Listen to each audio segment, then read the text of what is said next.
Hey.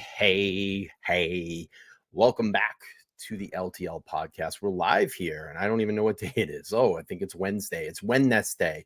Wednesday. Remember when they used to teach us that back in like first and second grade? How do you say it? Wednesday. It's Wednesday, 9/20, 2023. I want to welcome everybody back into the live show. I am... I'm feeling a little... Do you know what this is? I'm feeling a little salty tonight. I've been kind of in a salty mood all day. I'm salty today.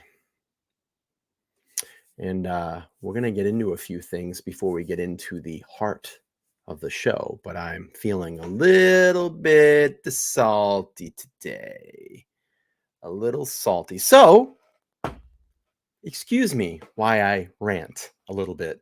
So first thing I want to do really quick is I'm getting tired of addressing this. And I think this is the final time that I'm going to address this because it's getting exhausting and I'm tired of seeing comments about it.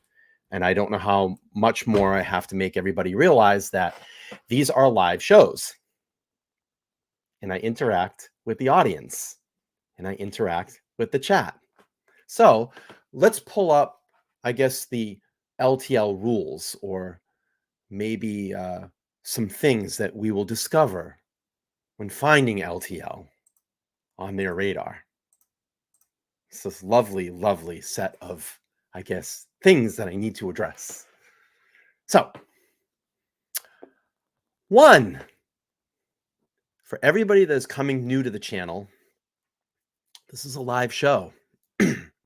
And I will interact with the crowd or the chat that is to the right side of the screen. I like to talk over the videos, and there's a need that I have to talk over the videos because if I do not talk and I do not give commentary, there are a couple things. One, you will not engage your audience. Your audience will get bored and they will leave. I think that's like 3 or 4 things right there. So we'll go to number 5. Number 5, if I don't stop or pause or commentate over the video, I will get a copyright strike because we have to react to the videos for it to be fair use. So I hope I've explained that. I may pause the video. I may have a random thought. I may have something that comes to my head and I want to go off topic a little bit. So we've handled that. When I read sometimes, or I'm giving a presentation, like when I have it up on the big screen, I do see your chats, but sometimes I can't respond. So like when I keep seeing like, hey, did you see my chat? Hey, did you see my chat? Hey, I've seen my chat. I did. I just can't get to it. I'm trying to present to the crowd. I have to keep the show flowing. And if I don't respond, that's why my mods are here and they will respond if I don't. In my chat, I'll call people out. If I think it's a dumb answer or, you came up with a stupid subject or whatever, I may pick it out, call you out on it, have some discussion in the chat. And if you're being a moron, I will just delete you. And the purpose of all of this is to have fun. Given the subject matter, to have a little fun in the chat. We laugh, we cry together, we share our emotions. That's what we do here on LTL. So want to go over this stuff. So if anybody's catching the show first time tonight, again, I said that I was feeling a little of this tonight, a little of that. See that right there? What does that say? Ionized salt. Salty. A little salty tonight. Furthermore, I will discuss one more thing, and maybe that person's watching this evening because they like to watch my channel a lot. And someone alerted me today that there is a certain creator that likes to copy everything that I do here on my channel. I find it very interesting that I'll post my titles maybe after a specific show that I do or very early in the morning, and then they will do the exact same material that I am doing that night, down to the actual titles in their video, and they will actually do their thumbnails very much like mine. The language in their thumbnails is the same thing that I'm using mine. Isn't that, how does that work? Is that funny? Is that funny or what? Because when I post my thumbnails or my show reminders, I usually do it right after I get off the show, so it's immediately there for the next day, or right when I wake up in the morning at about 7 or 8 o'clock in the morning. My thumbnail reminders are up for everybody, and it's funny. It's so funny. It's so weird that we're on the same wavelength, because it takes you like all afternoon to get to put your thumbnail up, and it's funny. It's the same subject that I do. I mean, what is the chances of that? What is the chances of that? So please stop copying my material. Do something of your own.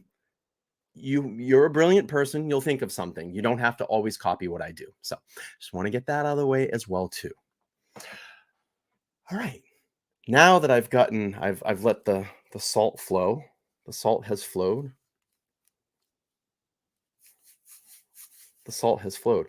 Yeah, Caddy says, I've noticed a lot of the very similar content, but when someone is literally titling the same title that you had there at like 7 o'clock in the morning, and legitimately it's the same title that they have in their video, and they're going to go live and do a live about that, that kind of tells me that they're like watching you a lot and they're copying you. Looking back series. Wonder who started that. I wonder who did that. And then I wonder who started copying me after I started doing that. So it's getting kind of annoying. Find your own shit to do. It's fine. It's fine. But you don't have to steal like language in my thumbnail title. Like literally, the language is in their thumbnail titles, the same language that I have in mine. Literally, the title is the same title of their lives. I don't know. I can't get it. I can't get it. So it's okay. You're intelligent. You'll figure it out. You can get your own shit, do your own shit. So anyway, I'm going to get into the heart of the program tonight. I want to get into the heart of the program tonight. All right, let's do this. We're going to talk about Delphi tonight. I am being very salty tonight. I'm angry. I worked hard on that video today, the Delphi video. I couldn't get the audio right. Had to post it like 14 million times until I got the audio right. And yeah, algorithm just suppressing that video. Worked like 4 hours on it this morning to get it up. Great edits. If you haven't seen it yet, you can go up there in the chat. It's right there on the chat, and can check that video out after. Give it some love. But yeah, I'm a little cranky tonight. I am a little crank tonight. But we'll get into Delphi. All right, so let's review here. So as we know right now, we are talking about this weird 136-page memorandum that came out that was filed by Richard Allen's defense team. And essentially, get a little background here. So this is from Journal and Courier. I'm going to read a little preview, and then we'll get into the videos tonight. So Delphi, Indiana, the murder scene police discovered late in the morning of February 14, 2017 on the north bank of Deer Creek conjures up hellish images based on description published in accused killer Richard Allen's filed Monday. The in support of a hearing to suppress evidence is the first time that many details about the teenagers Libby German and Abby Williams' deaths have been public. The motion, and accompanied by the 136-page memorandum, suggests that Tony Liggett, lead investigator, now Carroll County Sheriff, ignored obvious suspects during the nearly 6-year investigation and admitted or lied in October of 2022 in order to get a warrant to search Allen's home. So, the way that I look at it is, you look back, Allen's confessed through multiple phone calls with his wife over the prison phone calls.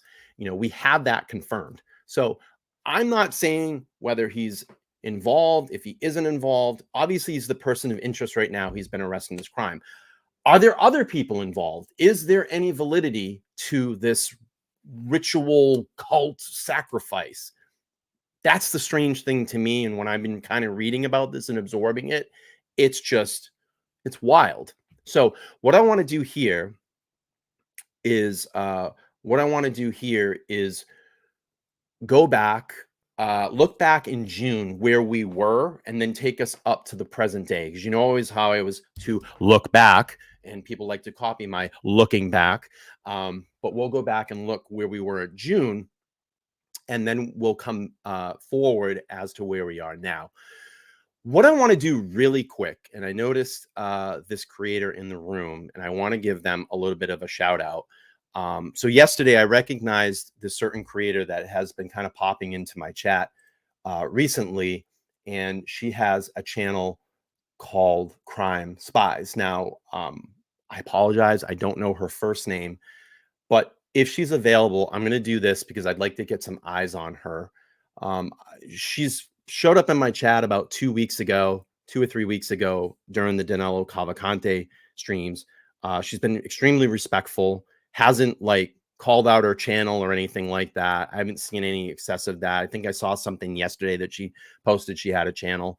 I checked out her channel, and she's a very budding YouTuber, and she works hard on her channel. You can tell she puts time in her thumbnails, her titles. She does epic long live streams. She streams, from what I'm seeing, mostly like court cases, in-room court cases. So she'll sit through 6, 7, 8 hours of testimony, which is it's crazy. I mean, I don't have the discipline for that, and I think it's pretty good, and she does a lot of commentary over that.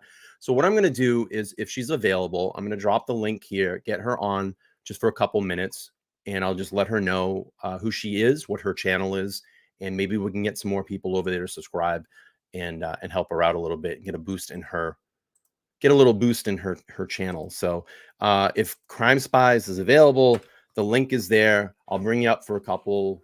And if you want to just tell everybody about your channel, we can drop the link in there and get some eyes on your channel, get some subscribers over there. We'll see if she's available to come on, and then we'll move into the heart of the show. I don't mind. Here's the thing. I don't mind other creators coming into my chat, and I just like when they do it in a respectful way, when they talk about like, hey, I have a channel. And I just don't like people that come in and advertise like, oh, they did that over on this channel and they did that over on this channel. Like, frankly, I don't have time to watch anybody else's channel. When you're a creator, you're not watching a lot of other content. I don't watch any true crime content. I only do research for my shows. I don't catch up with other channels. I don't have time, nor do I like to do that, because it skews my perception of cases, and I don't want to be like copying like what they're doing or gaining, I don't do that. I'd rather just have the purest thought of what I put together as my material that I do. So I'm not sure if she's available. We'll wait a couple more seconds here. I've dropped the link for her. I'll drop it one more time. If she's not available, what I'll do is when she has time, we'll get her up here. But I do want to move into the show because about 14 minutes in. And I was salty when I came on air today. So we'll give it about another 40 seconds or so, and then we're going to move on here. Let's do this.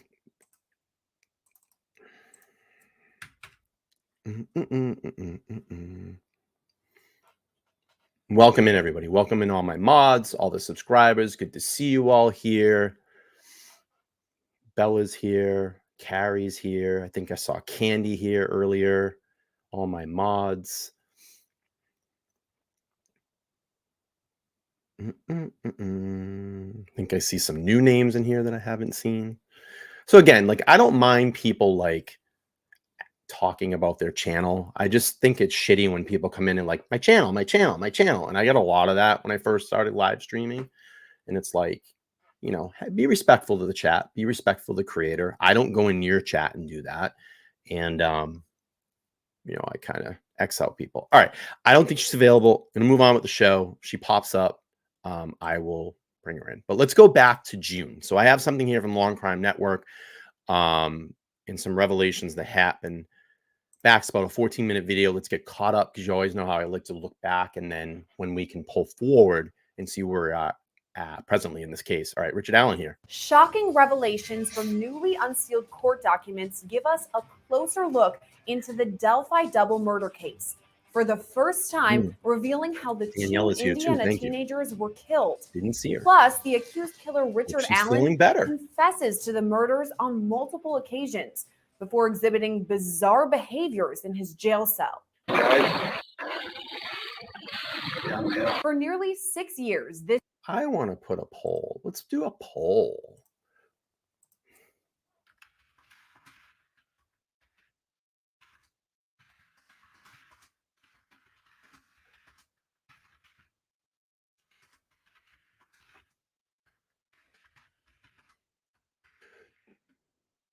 I got a good poll tonight.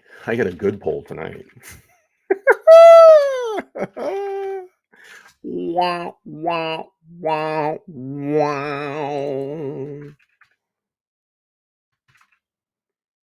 Oh, this is going to be a good one. Okay, poll at the top. This video was the Poll it, only poll it, clue the poll it. public had in the unsolved murders of Abby Williams and Liberty Libby German. On February 13th, 2017, the 13 and 14-year-old girls were hiking on a trail in Delphi, Indiana. They then disappeared. The next day, their bodies were discovered in the woods nearby. The video was taken by one of the victims the day she was murdered and released to the public as investigators searched for more information. Officials now say the man in the video was Richard Allen. Since his arrest in October of last year, he's allegedly confessed to the double homicide. And for me, the biggest thing was these documents gave us more context into these so-called confessions we've been hearing so much about. Before yesterday, we knew nothing about the situations where he made these so-called incriminating statements or confessions. Some people said that for all we know, they may have been statements that were overheard by fellow inmates. They may have come from jailhouse informants. But now we know where they were made. They were made in phone calls between Richard Allen and his wife and his mother. And furthermore, we know that those calls where he made these statements were recorded. It was really surprising and frankly kind of, it was shocking because you're like, okay, there's the ballistics evidence. We're going to have dueling experts on that. We have him placing himself at the scene, which is definitely problematic, but does not mean that he's placing himself at the murder scene. The gun does that. But other than that, what's the shape of the case?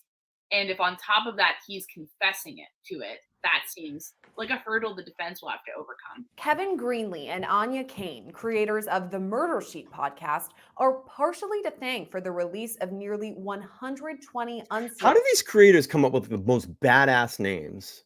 Like, that's a badass name for a podcast. I can never think of a good name for a podcast. Like, I think LTL is cool, but it's not like cool. It's not like, yeah. And that's kind of by design too, because I wanted it to be, an open forum podcast, but, mostly been talking true crime. I've always thought about maybe adding like LTL true crime podcast, but I don't want to get Salty Cast. I can't. There's actually a creator out there called Salty Cracker that has an amazing channel, by the way. But I can't. I don't know. I've thought about putting LTL True Crime Podcast or LTL True Crime, or I just don't want to get pigeonholed. Like, I may branch out at some point. This may be, maybe more than, and I've always thought about dropping podcasts and just being LTL. I was like that too. So I don't know. Maybe that's another decision I'll have to make pretty soon. I thought LTL would be great. Just Let's Talk Live. All right, let's bang into this video here. Documents. The pair have been following the Delphi case for years, even before Allen was arrested. One thing that always stuck with me about the case, I remember talking with my mom about it. And I have sisters who are not super far away in age from Abby and Libby, like they're in that generation. And like, just the idea of these two girls who are best friends. Believe it or not, that video got flagged. It literally got flagged. I think at some point it will drop podcast. I think it will just become LTL at some point, because I just love that short bang. It hits hard. LTL. The podcast kind of draws it out. I mean, we're on YouTube, so it's like, it's not really a podcast. you know, I don't know, vidcast, LTL vidcast, LTL cast. I mean, I don't know. I've thrown so many names. I just like LTL. I think it bangs, and it's like just like Let's Talk Live, you know. All right, let's keep going. It's having a lovely day and enjoying each other's company and going out like for what kids do, like a walk on the Oh, don't trails. That's so cornhole normal. yourself. That's so appalling that they did not come back from I need a that, drum and sound. that their families, as a result, don't get to see them grow up. Yeah, got It's just, flags. it's horrific. It's like it's enraging. And so the case always stuck with me because of that, and because like, okay, we have this guy on video footage. Why are there no answers? Greenlee and Kane say they were pleasantly surprised this week when Judge Francis Gull ordered hundreds of Yeah, pages the of documents streamer. be released to the public. There's actually a process in Indiana for documents to be sealed. And basically, that would involve either the prosecutor or the defense filing a request with the court Yeah, saying, welcome to there's YouTube. something in here, whether for privacy concerns or investigative concerns, that really needs to be withheld from the public. But in this case, That's things right, were being Tsunami. That is sealed, very even true. though those requests were not being filed. And so people behind the scenes were saying, this isn't right. This process isn't being followed. These things should be made public. We It's not prepared growing the as fast motion as I want it basically to. asking the judge, can you unseal some of these We're getting documents that were there. improperly sealed? And we were really pleased that she looked upon that motion favorably and released all those documents yesterday. Upon reading the documents, Allen's alleged Ron's in the house. confessions stuck out to Greenlee and What's up, Kane and to Ron? law How are and you? crime legal analyst Julie Rendelman. So absolutely. Oh, by the way, I got the prizes out today. So Kelly is going to get Danilo the can of corn, and the tote bag went out today too. So everything went out, should be on its way. Everybody should be getting those in a couple of days. Actually posted on the community page the can of corn, and I crossed out DeMonte's and I put Danilo. So that was kind of funny, and I signed it for her. So that'd be cool. Nice little cool piece. We got to get something else up there on the mantle.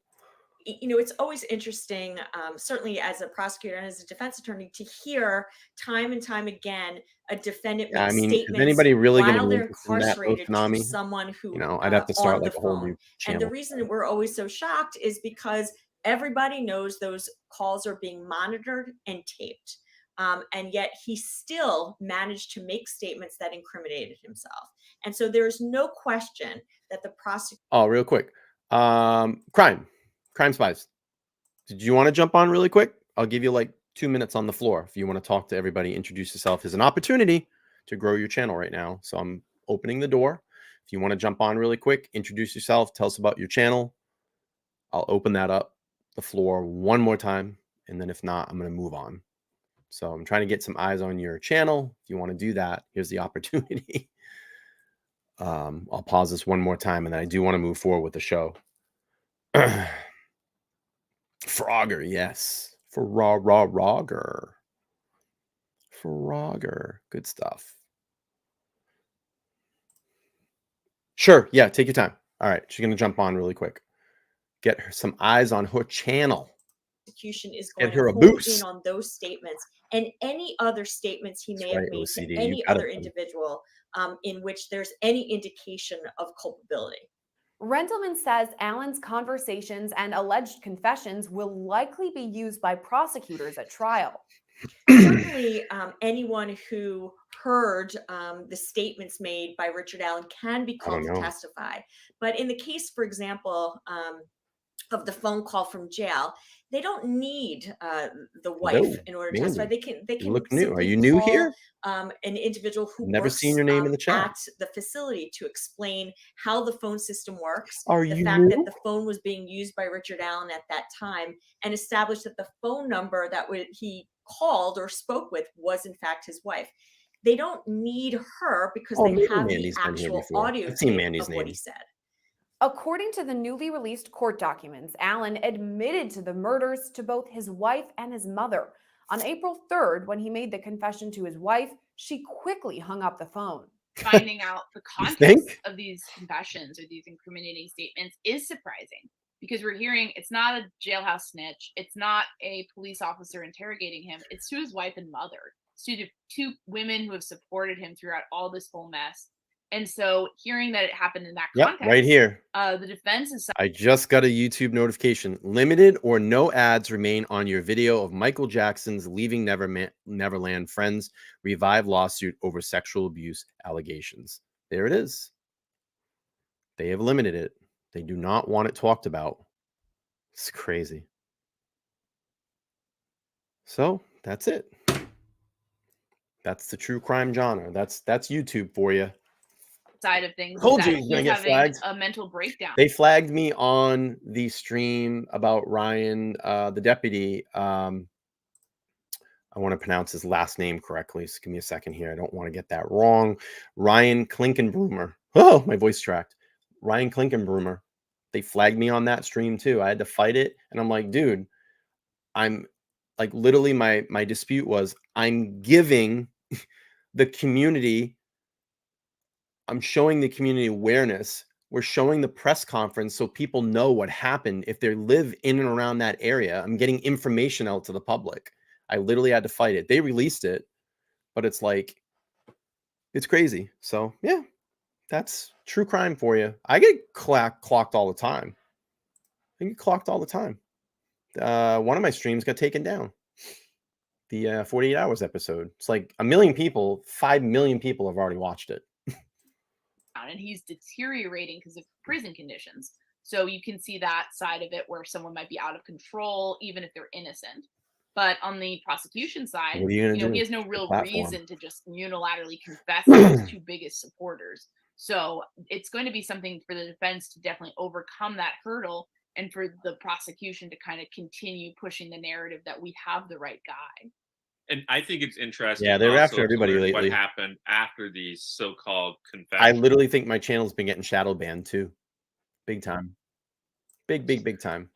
All right, we got Crime Spies here. I'm gonna pop in and let her come on the panel for a second here. Give me a second. Let me add you up. Shannon in the house. Let's see. Let me see if I can get this. Hello. Hello. Can How you hear are me you? now? How are you? Well, my very long live stream on Rumble crashed it. So I'm Really? feeling also a little salty. We got our. I don't know if you could see that. We're salty tonight. We're I've got salty the potatoes. yes, I've got the You got the fancy stuff. Kirkland brand Himalayan pink salt. The pink salt, and I have the iodized white salt. Just Oh, with that's table very good salt. too. Mhm. So Shannon, Yes, this is tell full us- of minerals. tell us about you. Tell us about your channel. I noticed you in the chat. You've been kind of popping up in my stream about the last 2 or 3 weeks, and you've been very respectful creator, not like, hey, my channel. And I kind of noticed you the day while I was streaming, last night or the night before, started to vet your channel. And I like what I saw. I like your thumbnails. I like your titles. You can obviously tell you put a lot of work into your channel, and you do a lot of live streams that I literally don't have. I don't have the discipline to do that. So good stuff. Why don't you tell us a little bit about, if you want to share, who you are, what got you started doing a channel? We would love to hear it. Well, thank you so much for the opportunity. For starters, I posted a couple of videos I'm hoping you saw on X, formerly Twitter. One was from my my trial coverage day of Gareth Pursehouse, day 9. And the other one was from a very short Rumble one I did before I did the House Committee's meeting that got crashed by Rumble. Anyway, I'm from Minneapolis, or not Minneapolis specifically, a northern suburb. I now live in a southwest suburb. Prince used to be my neighbor. So Okay. I've been out here like 30 years. Oh, wow. That's awesome. I love the purple. I love the purple. Yeah. So thank you so much. I don't know if that's intentional or if it's your favorite color. It's my favorite color. I just got kind of pulled to it. I thought it was a cool color. Well, Prince would approve. Let's see. What else can I tell you? I am an accountant / financial or finance manager / data analyst / nerd. Okay. I have a son who's 20, almost 21. I have triplet daughters who are 17. They just turned 17. They're seniors in high school this year. Wow, that's awesome. So, just kind of spent a lot. Mama spent a lot of time raising those babies. I'm sure. And I've always liked true crime. And I've always been very active in politics. So initially, I kind of wanted to do the true crime one because I sat and watched everybody else's trials, you name it. So and then other people were saying, well, you're so good in politics, maybe you should get into the political. So I kind of ping pong between certain political, like House committee hearings, and those are always on Rumble. And then I do the true crime kind of back and forth. But like I have said before, Rumble just doesn't have enough people there doing the true crime. So it's hard to keep the audience there. Yeah. So for political stuff like tonight, wonderful until the thing crashed, which happens sometimes. Well, anyway, but then, like I had mentioned in those thank you videos I made, on the YouTube side, it's like Cricketsville. But then the few people that do, come and get to know me, with that, they're like, you're hysterical. And I, thank you so much. I have a really great time all by myself most of the time. The salty. I loved that when I saw that. I'm like, what is it? What does he have? I would say this. That's brilliant. Yeah, I would say this. How long have you had a channel up now? How long? 5 months. 5 months. Okay. Give it time. Just give it time. Keep doing what you're doing. You'll get there. It's going to take a while. It took me 8 months just to get my first. It was 8 months to get my first. I think it was 8 months to get to 1,000. It's going to take time. Ooh. You're going to do it. Well, the fact that I went from 128 to low 160s overnight because of you taking some time out of last night's live stream to say, hey, check this out. Yeah. I was like, holy crap, I can't believe this has happened. And I just I'm not invisible after all. Wow. No, you'll get there. Listen, dive in. You're a stats person, so dive into your analytics, listen to your people, keep pushing forward in the times that you want to give up. I wanted to give up today because I put work into a video. It's not performing as well as I want it to. I heard you say that. Wanted to give up. I wanted to give up today. I heard you say that. And I had read a comment underneath, the audio. And I did one about when Danilo Cavalcante got captured, because I got a brand new computer 2 weeks ago. And I bought the subscription to CapCut Pro. And I'm like, all right, I'm just going to throw this video together, kind of capturing what happened with the capture. And it took all afternoon, 5-6 hours for an edited 3-ish minute, which frankly I could have kept going. Yeah. And then hardly anyone watched it. It's okay. Don't worry. Just keep, this is what I say, post a video. I would suggest this. You're going to work on something. This is how I started. Every Sunday at about 10 a.m. or noon, I would just drop a video and then drop it and move on. Don't worry about it. Move on, drop it, move on. It'll grow. And sometimes in YouTube, things that you do now will not catch on until 90 days from now. I've had a couple of videos that have gone essentially viral in my little space. I got one that's close to about 100,000 views, 70,000, 50,000. Those are the ones that will boost you. And then what you want to do is go back and figure out what you did right in that video and emulate it and figure out what the audience liked about it. So that would be my best advice to you. Be interactive with your audience. Even if there's 1 or 2 people there, be thankful. I remember someone actually suggested to fake there's people there. Yeah, of course. Even though you're looking at the chat, just doing nothing, to just pretend that there's interaction over there and talk to the future audience. Back in March, my lives were literally 4 people in the room, and then they grew. And there's sometimes I have 800 people watching. Sometimes, like tonight, I have 80 people watching. But if you just keep that same energy, keep pushing forward, fuck this algorithm. Yeah, Excuse my language. I have a lot of very bad words for the YouTubes. They have demonetized friends of mine for years that, you know, took forever to get, you know, a couple 100,000 in some cases subscribers.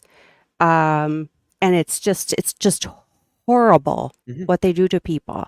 So I'm not a big fan, but sometimes you have to dance with the devil to figure out, you know, where's the right place to park yourself. Of course. And your chat is fantastic. Bella was over. She was over in my Perth South trial today, most of the day, and she'd go to the dentist. Make sure to give her, you know, thumbs up for clean teeth. She's got those pearly, you know, freshly polished fangs now. So, so I dropped Crime Spies link in the channel. If you could just do me a favor, go over, subscribe to her, get her a boost up. And we'll check back in with her and just see how she's doing. If you ever need anything over here, let me know. Contact me. Let's Talk Live podcast, or you got me on Twitter. We were tweeting at each other today. So if you need anything, let me know. Thank you. And good luck. Thank you. Absolutely. Alrighty. All right. Goodbye. Take care. Bye. All right. Good stuff. I just want to show you something. And this is what really drew me to Shannon, because when someone goes out of their way to post something like this, you know they're a genuine person. And I just want to pull this up really quick. So I just want to show everybody today what I saw on Twitter, which was pretty amazing that she did this. So Let's Talk Live last night podcast. Absolutely so grateful that Brian on Let's Talk Live last night podcast literally stopped everything to say, you should maybe check out Crime Spies. I have never in my whole entire life had more than myself and maybe one other mute viewer for the majority of the trials. Oh, yeah, that was really kind. I went on and on and on with my daughter this morning. Usually it's crickets over here. The fact that I actually... That was the moment. That was the moment. I went on and on and on with my daughter this morning. That's a good person. That she was so excited about this that she actually had conversation with her family about it. You know, when her family, you know, I get it. You know, my family goes, you do YouTube. And I don't know. I don't know the relationship in her household, but she might get a little, oh, come on, mom. You know, maybe some of that sometimes. But she was so happy about that she talked to her family about it. I think it's pretty awesome. And that's why I wanted to bring her on, get her in front of a crowd, mention her channel, get her some boosts and subs. And I wish her the best of luck. And we'll check back in with her. So let's do this. We'll just finish this up, and then we're going to go back to the show. Kind. I went on and on and on with my daughter this morning. Usually it's crickets over here. The fact that I actually have people watching, number one, is a miracle. Number two, the fact that there's people talking. That's kind of a new thing for Crime Spies too. Absolutely so grateful that Brian on Let's Talk Live last night podcast literally stopped everything to say, you should maybe check out Crime Spies.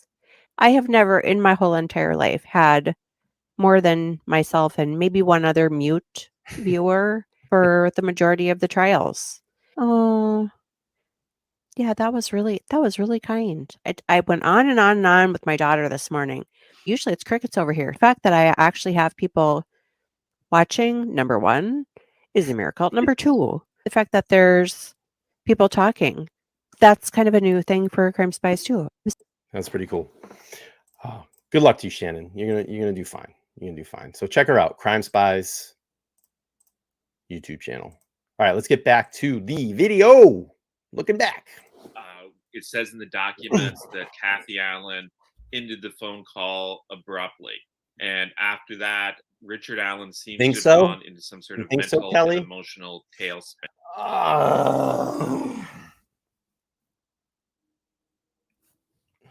I don't want to pigeonhole my channel. Maybe true crime and more. Ha ha! LTL, true crime and more. Maybe we'll go to that.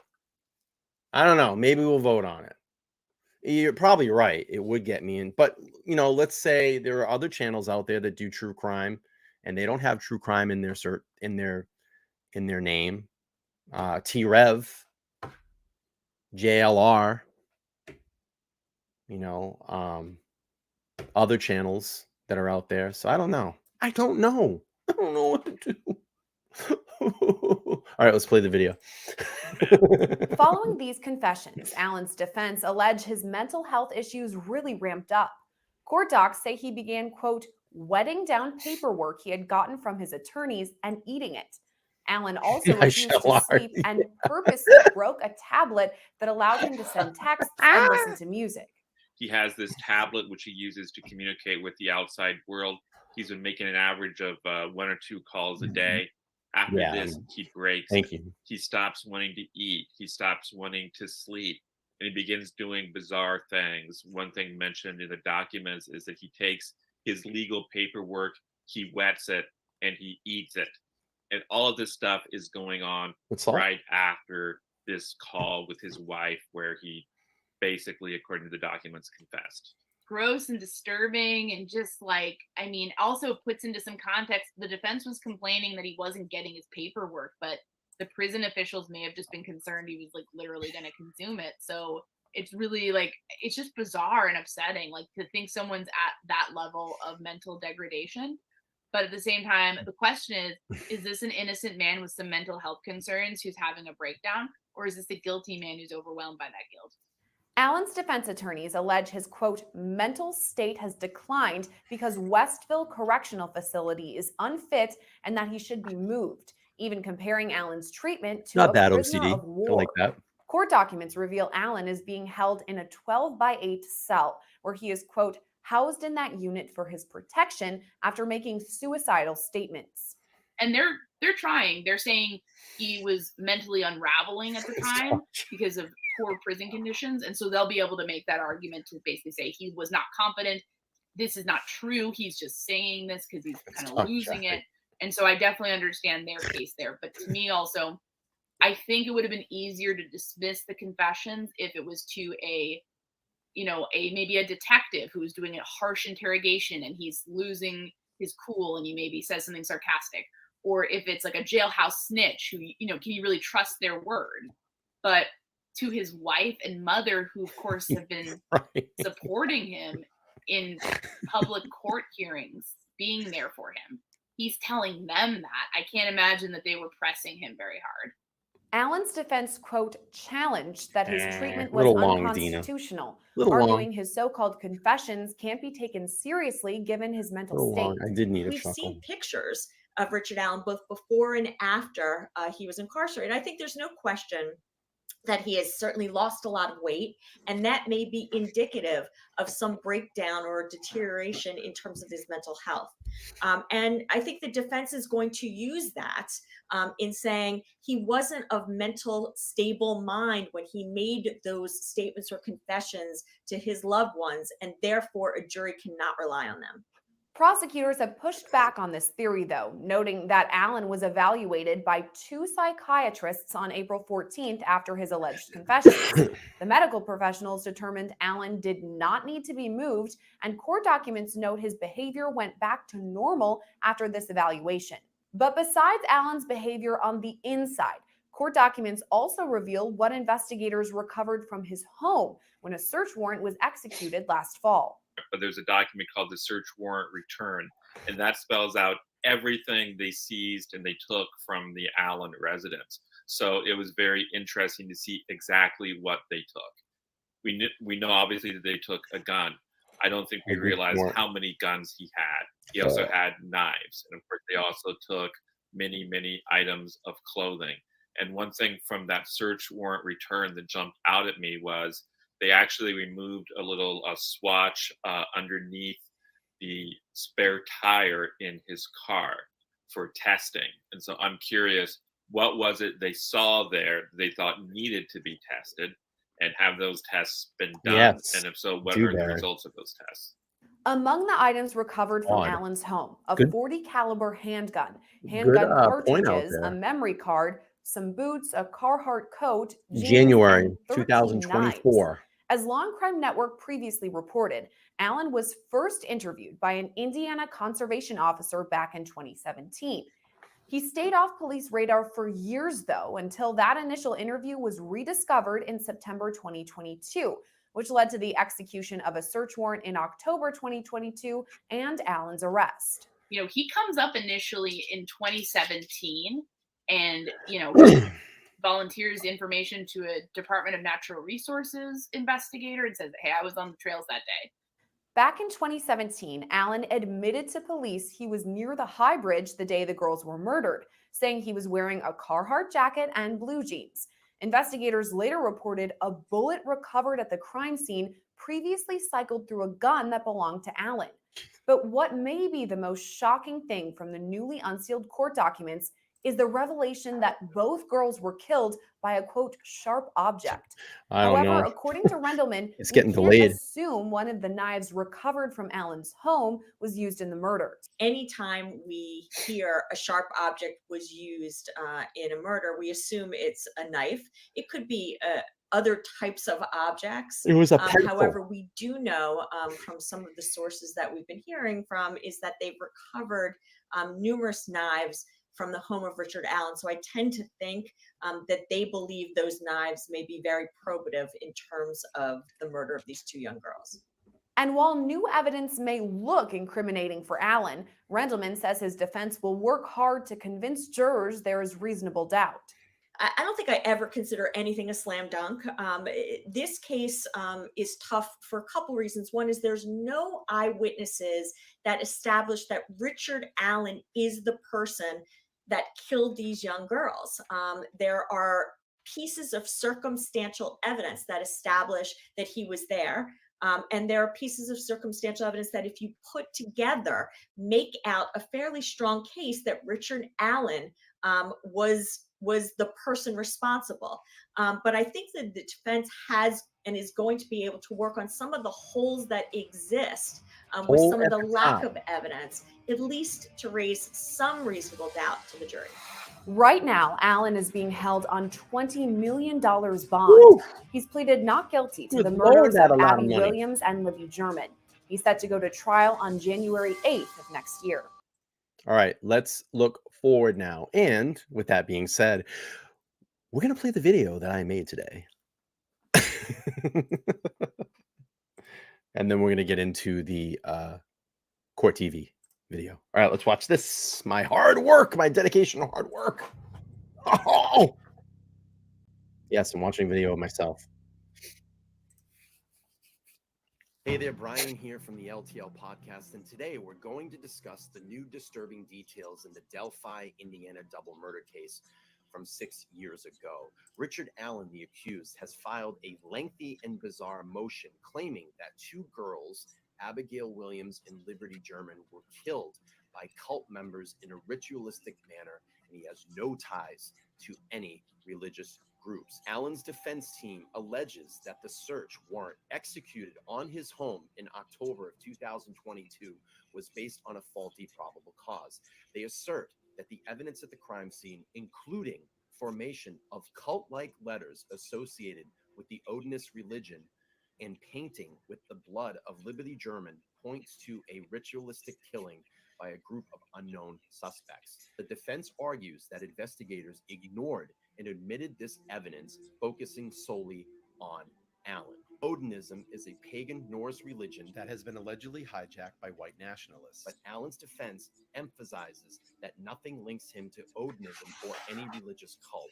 They contend that the Delphi investigation overlooked the correlation between the crime scene and Odinism, despite substantial evidence suggesting otherwise. Richard Allen, a 51-year-old former CVS pharmacy technician, was arrested in connection with the deaths of Abby and Libby, who were killed on February 13, 2017. Allen was suspected of luring the girls off a trail that they were walking on that day His alleged connection to the victims through processing their photos at a local drugstore has raised questions about his involvement. A 136-page memo filed by Allen's defense team aims to challenge the warrant used in his arrest. They argue that the false statements were used in the warrant affidavit and seek to have the evidence obtained from the search warrant suppressed. The trial is set to begin on January 8, 2024 in Fort Wayne, with jurors selected from Allen County due to the case's high-profile nature.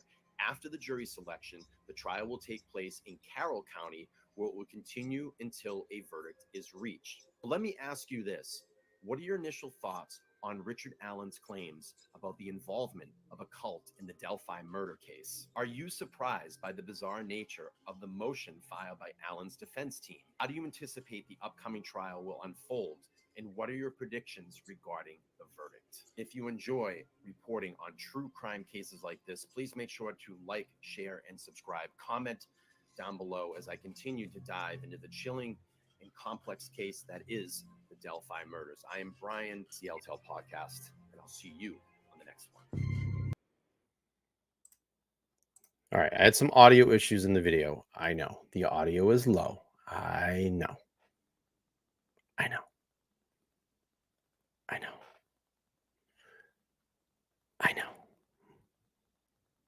I'm irritated because I worked like 4 hours putting that video together today, and the audio is very, very low.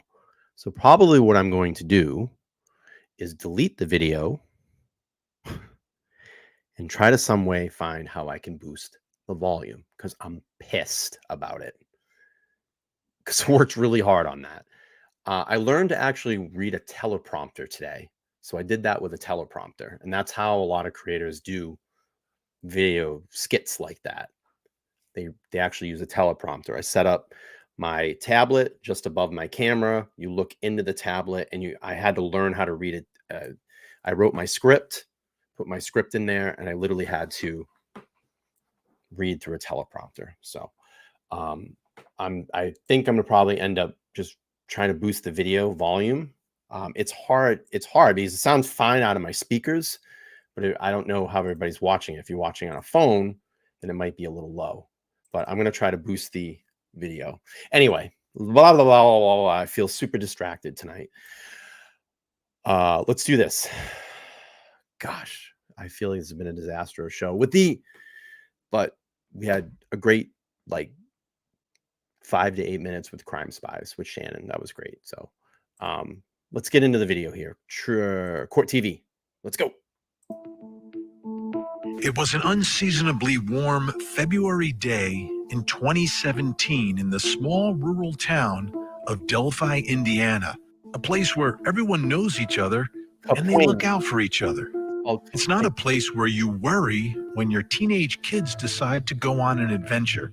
So when Abby Williams and her best friend Libby German decided to go on a hike near the Monon High Bridge in the middle of the day, no one thought it was dangerous. But when Libby and Abby did not show up when they were supposed to get picked up, their families began to worry and they began to search. Then the next day, the worst news possible.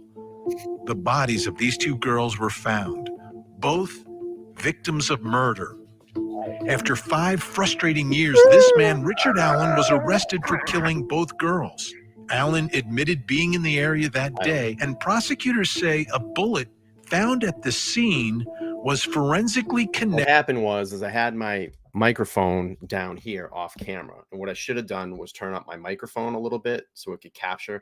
I just didn't want the mic like this doing the video. It just wouldn't look good. So I had the microphone down low. So what I'll do next time is just boost up the volume for the microphone so it picks things up, and maybe it will hear a little bit better. Anyway, I'm so distracted tonight. Let's get through this horror show of the podcast tonight. Connected to his gun. One problem. Abby and Libby were not shot. And now we're learning a lot more about the murders through documents filed in court by Allen's attorneys. Information that the defense suggests shows ritualistic killings connected to Odinism, an ancient Nordic religion allegedly followed by some local white nationalists. Got a new name. They also say there is They're no called way Trigger one Warning. man could Trigger have pulled Warning would off be this cool, double murder. right? That would be a cool name. I had ice cream today, and I probably had too much ice cream, and I'm going to feel like shit when I wake up tomorrow morning. Trigger Warning would be cool. It's probably already a YouTube channel. All right, let's keep playing here. Tonight, If it's a- we examine the scene of the murders, the clues left behind, and the evidence connected to the victims as we continue to investigate the Delphi murders. I'm Vinny Politan. Thank you so much for joining us tonight. Another big hour here as we take a closer look at the Delphi murders. So much more information now coming to light through these papers that were filed by the defense. But let's remind you, this crime scene, absolutely brutal. Brutal. If you're a family member, one of the parents, grandparents, loved ones of these two girls, you have to be absolutely horrified about what has now become publicly revealed and is part of this case. But the defense is saying everything that is being Thanks, Cindy. revealed I do need a Snicker bar. helps them, proves that someone else is responsible for this, not Richard Allen, the man who's been accused.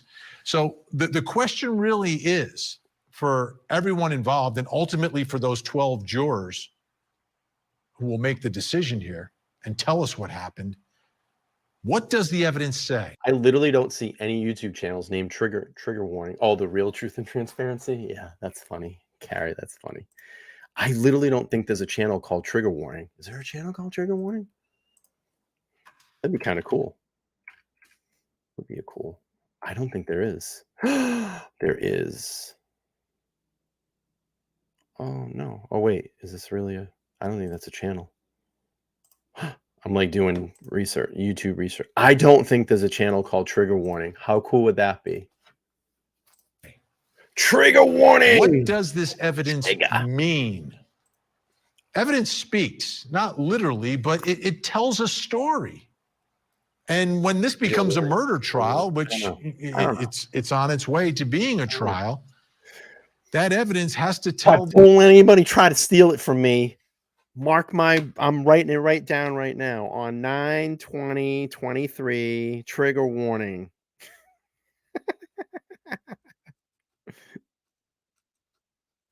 Don't steal it.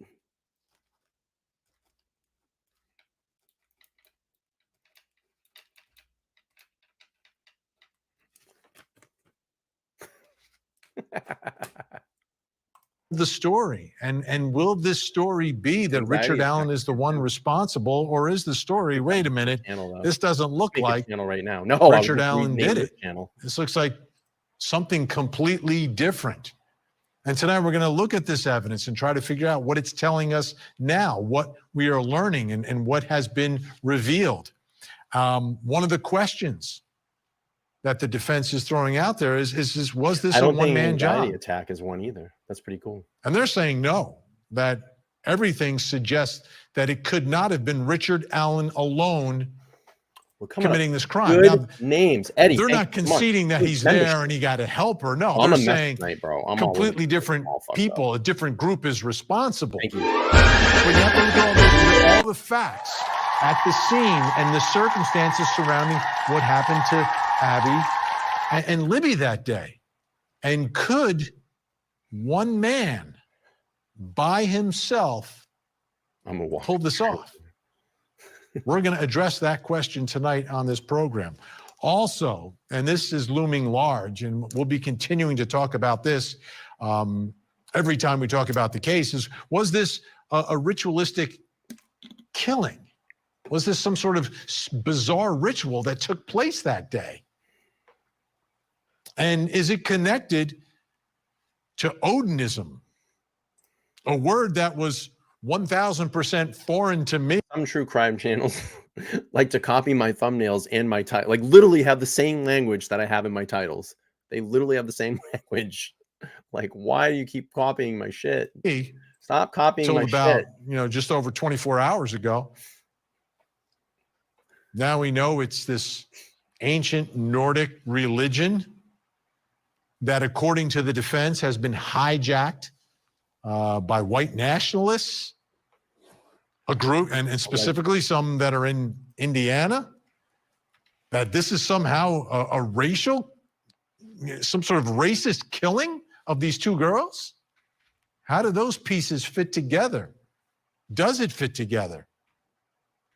And there's always two ways to look at this, and I want you to remember this always when the defense is putting out an alternative theory.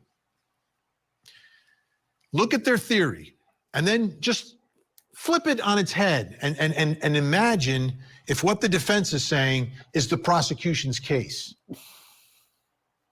And if what the prosecution is saying is the defense case, right? Because that's what would happen.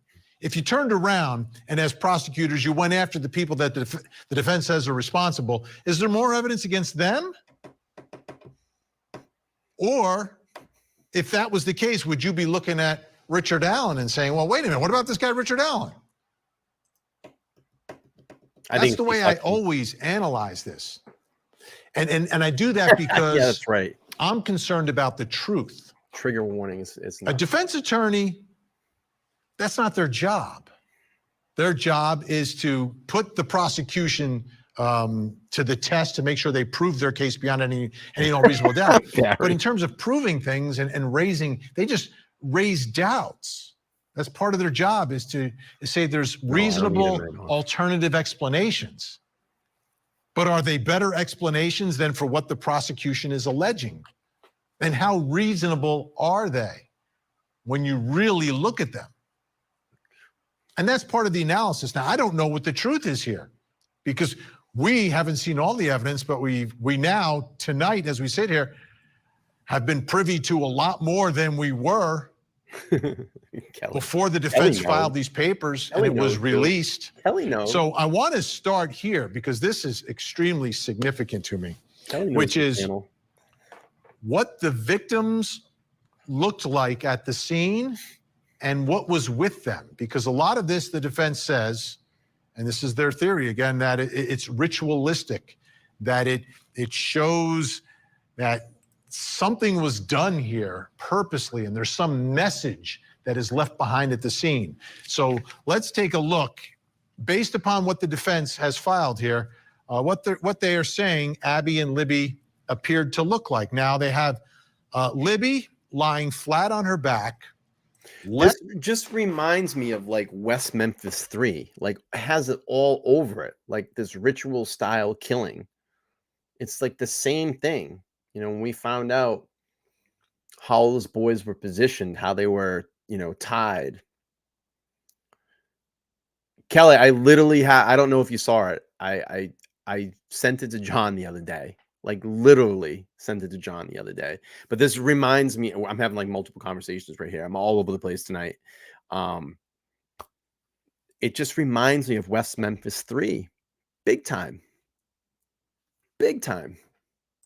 Left arm stretched above her head, touching the base of the large tree. Now, what you're looking at, this depiction, is what we put together based upon this memorandum. This actual image that you're looking at right now is not something that is part of any filing by anyone. We here, Kelly, if you look tonight, I'm telling you, go look right now. Look at the title.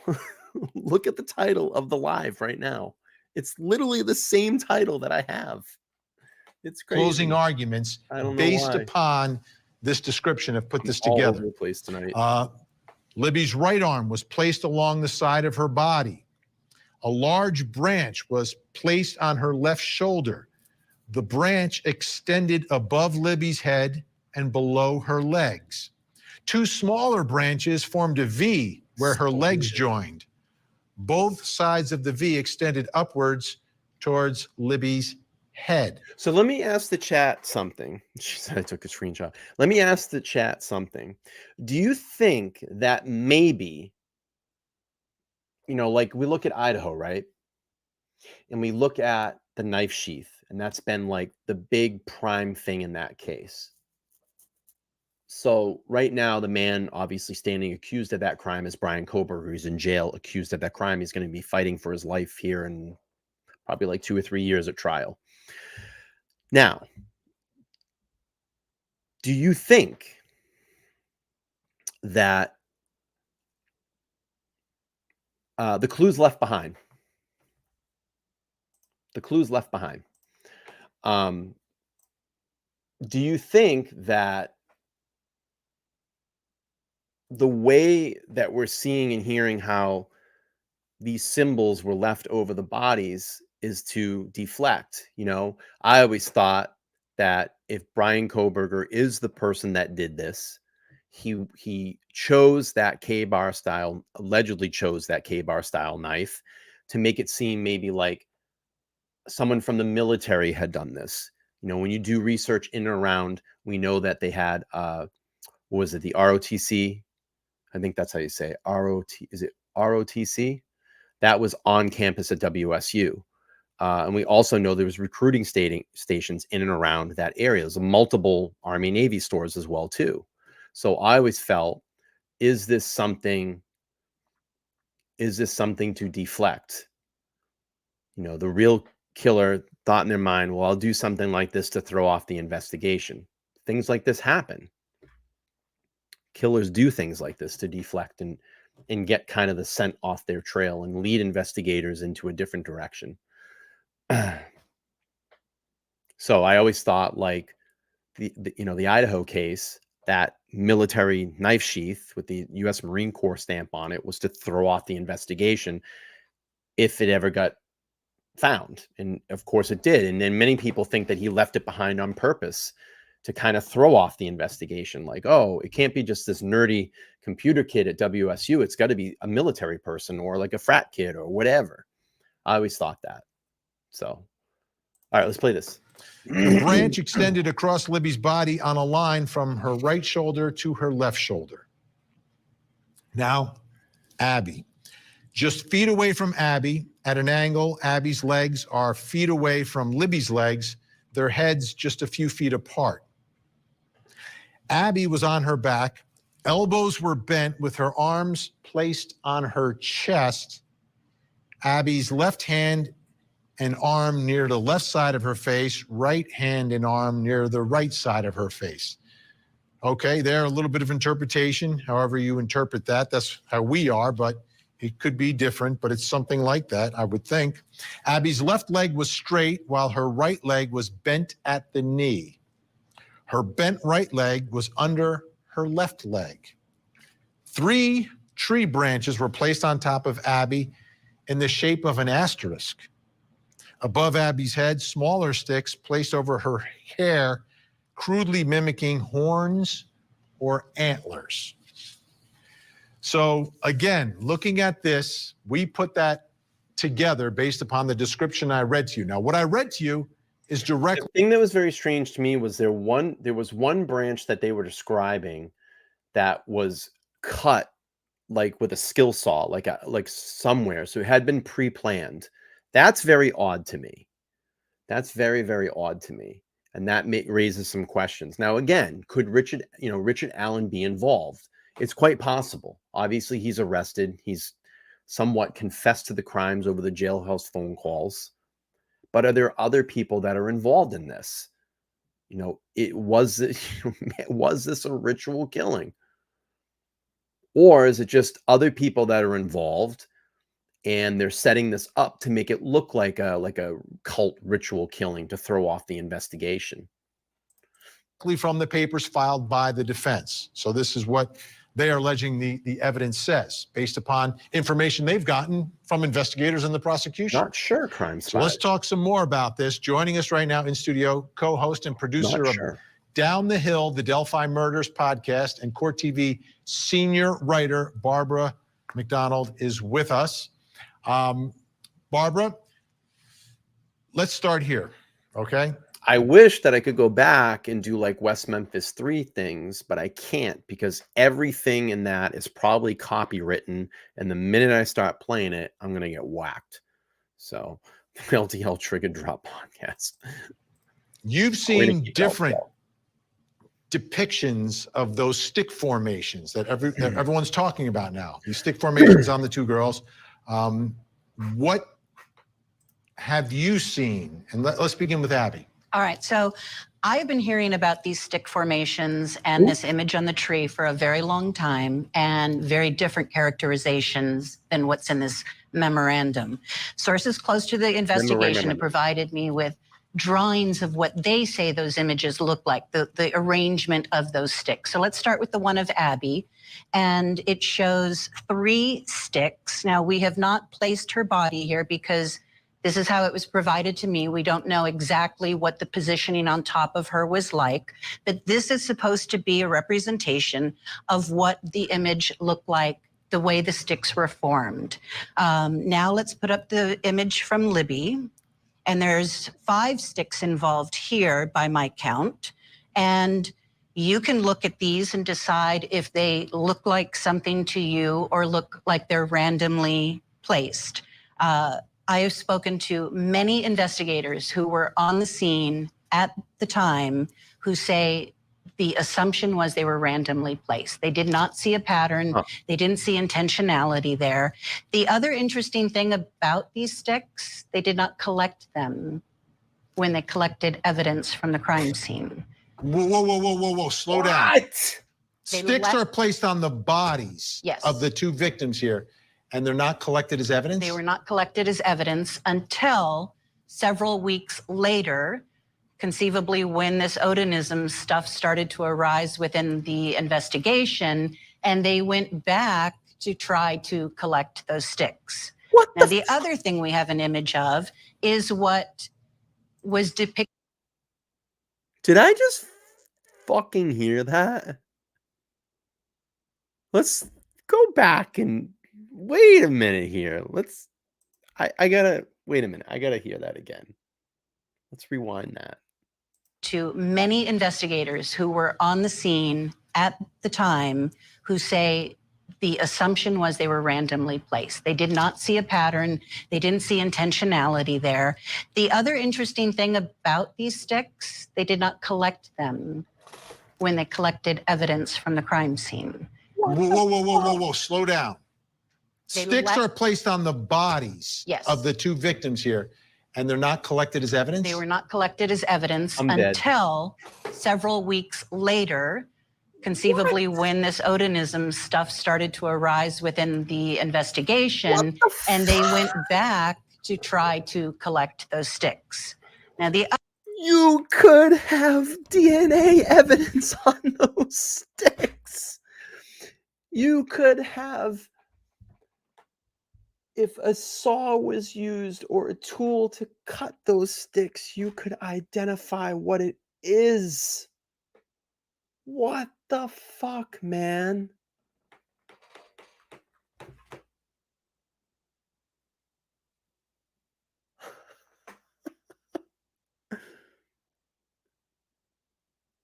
I'm dead inside right now.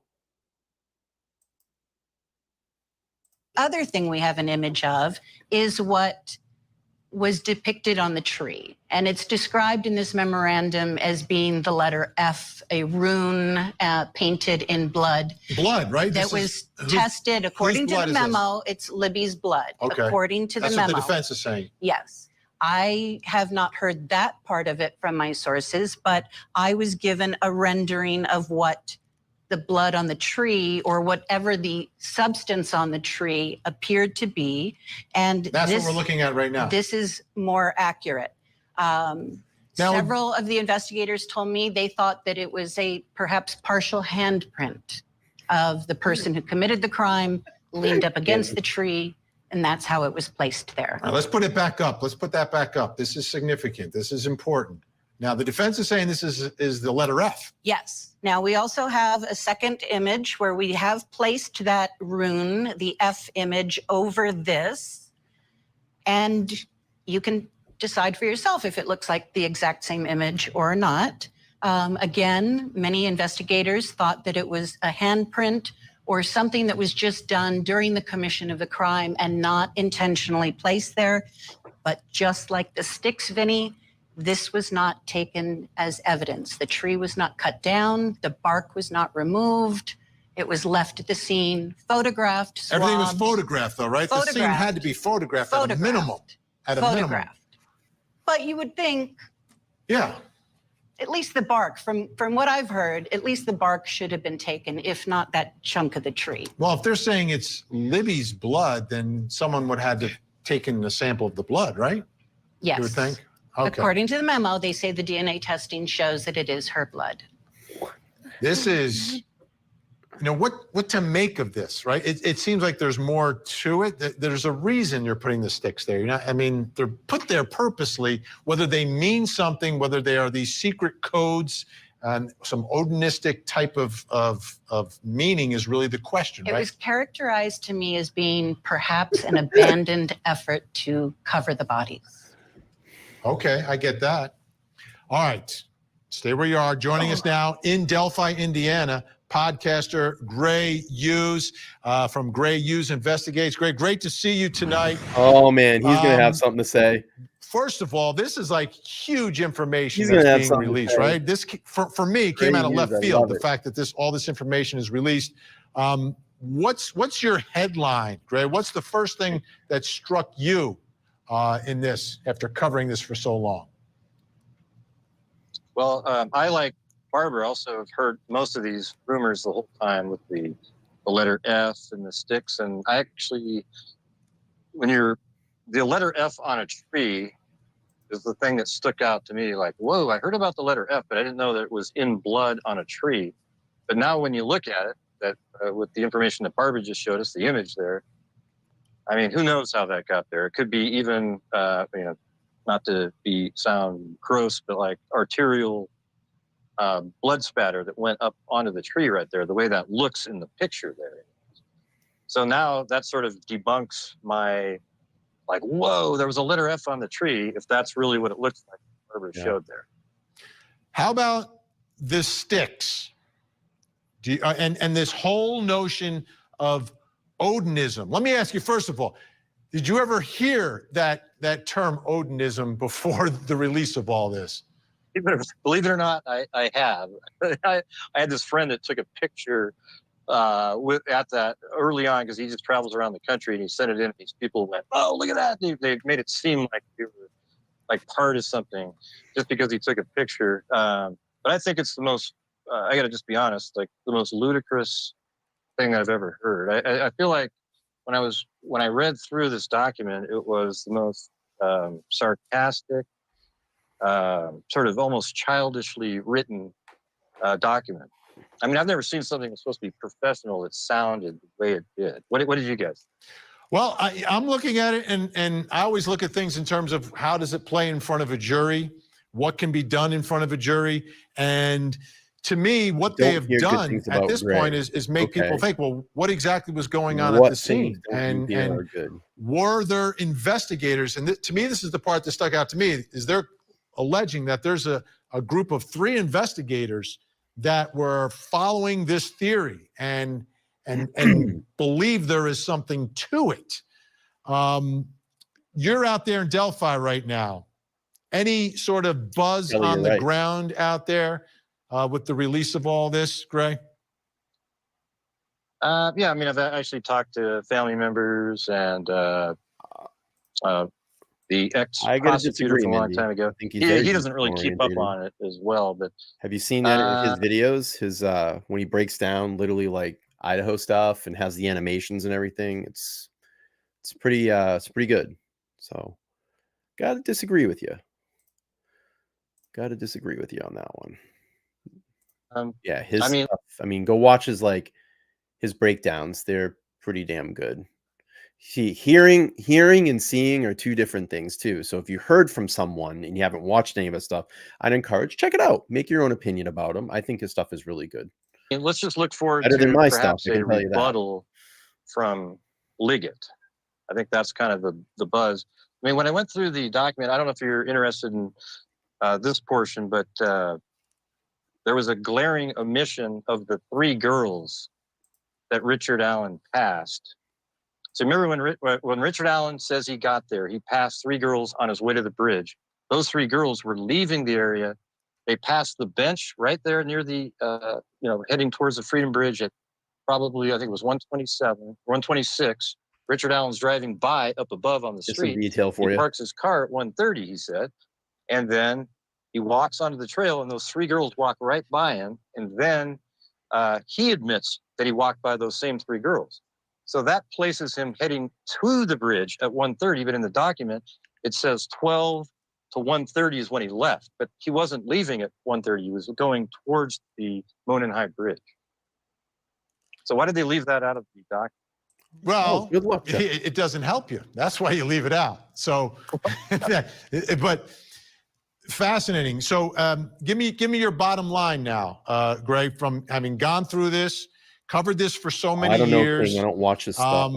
I don't get to watch his lives. I don't know. I don't watch his lives. I watch his videos when he posts them, and I enjoy his videos. I don't watch other live streamers, so I don't know about his donating or his tips or anything like that. I mean, I don't beg for money. It's just something that I don't do. If people choose they want to donate, people want to join a membership, I might call out memberships once a show. But I don't get into all the politics of donating. There's a lot of creators out there that do that, and there's a lot of creators that don't. And if someone wants to donate, they can donate. So anyway, I mean, that's his politics to deal with. I don't know.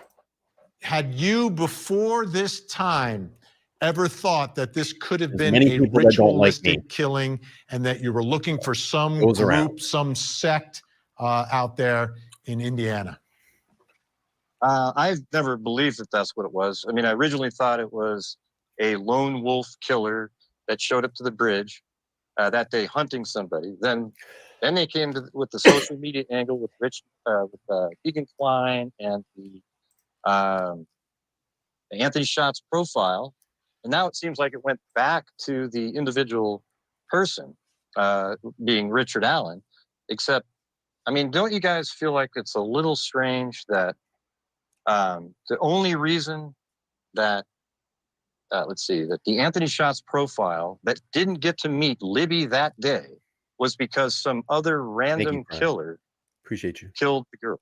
Yeah, I mean, I've been saying this as well. You know, what are the odds? Like, what are the odds that you are interacting with someone who's an alleged, or not an alleged, now he's a convicted child pornographer who put up this site, and then someone else intervenes? There's got to be some more of a connection. I want to put up on the screen. This is some more evidence from the scene. Thank you. Libby's a lot of people that don't shoe and cell phone containing the bridge guy video were found under Abby's lower back. A single bullet found buried under leaves and dirt between the 2 girls. Barbara McDonald, let me ask you about this. This is crucial evidence for prosecutors, right? This video. I don't think the bridge guy, the killer, knew that they were videotaped that day. No, I agree. There's no way. I agree. And then there's supposedly a 43-second video that confirm a lot of things as well that were taken. I want to know what's on that video.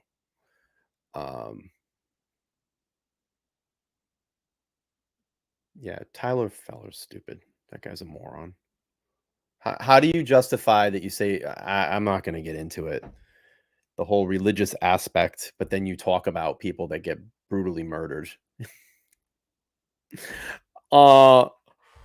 Something wrong there, folks.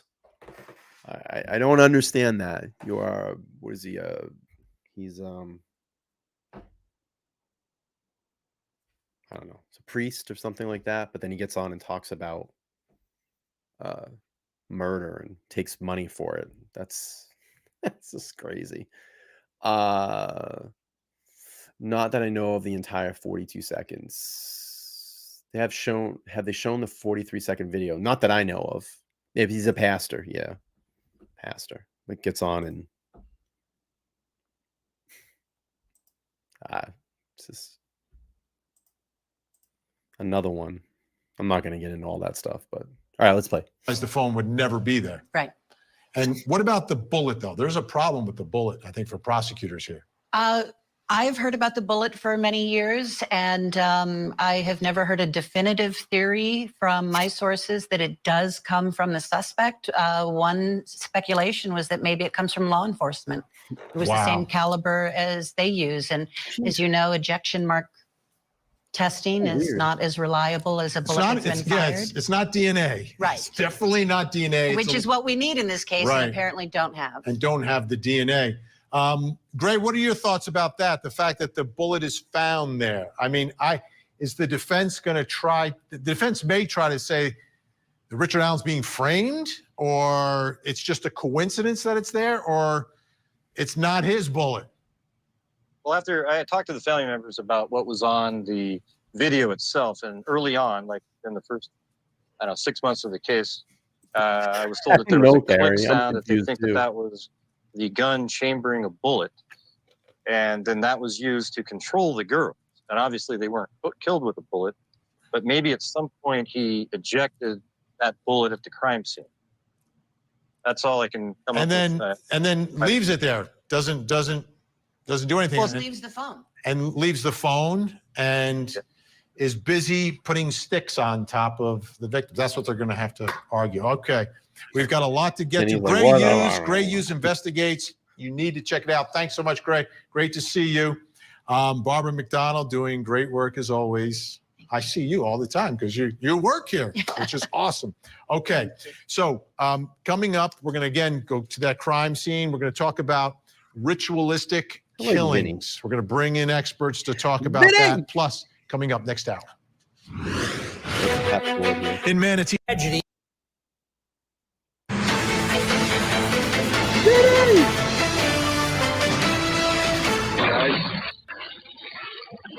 Downhill. Guys. Downhill. Guys. So weird. Downhill. For years, that was the biggest piece of evidence that we knew about in the Delphi murder case, the video and then the audio of the alleged killer. Well, now, after the defense has filed these papers, they've described the murder scene, and we have put together this graphic representation of what is described. Trigger warning. By the defense and what they filed with the court. Abby and Libby next to one another near this tree with these sticks. Are they in some form of a message that is being sent? Is this ritualistic? Some other facts here. Libby was found nude. Blood spots and blood drippings were seen all over Libby's body. No blood sprayed or dripped onto the leaves of the tree near Libby's head and sliced neck. Abby was found fully clothed, but dressed in Libby's sweatshirt and jeans. Abby was found wearing 2 bras. There was no blood on Abby's clothes. Very little blood on Abby's body apart from the fatal wound on her neck. Libby's phone and shoe were found under Abby's lower back. So, is this a ritualistic killing? Is it consistent with that? Joining us from Philadelphia, ritual murder expert and author of Investigating Religious Terrorism and Ritualistic Crimes, Dawn Perlmutter is with us. In Jacksonville, Alabama, forensic death investigator, professor of forensics at Jacksonville State University, and host of the incredibly popular Body Bags podcast, Joseph Scott Morgan. And in Pensacola, Florida, private investigator Lauren Vellucci is with us. Great to see everyone tonight. Thank you for being here. Dawn, I'll begin with you. Based upon what we are learning from the defense here, does this strike you as a ritualistic murder scene?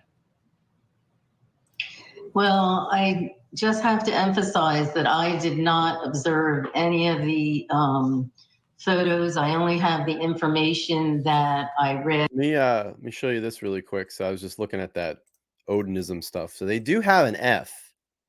See this F? They do have an F in their language, or whatever they use, their symbolism. So you can see that F right there. They have it there, and they have it there, in different formats. This one and this one here. So they do have that. I was just looking at some of I've seen that tree before.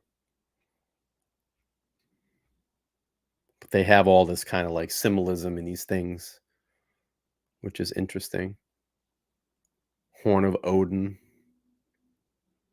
So they use all that stuff. It's like Viking heritage. Ooh, didn't want to show that.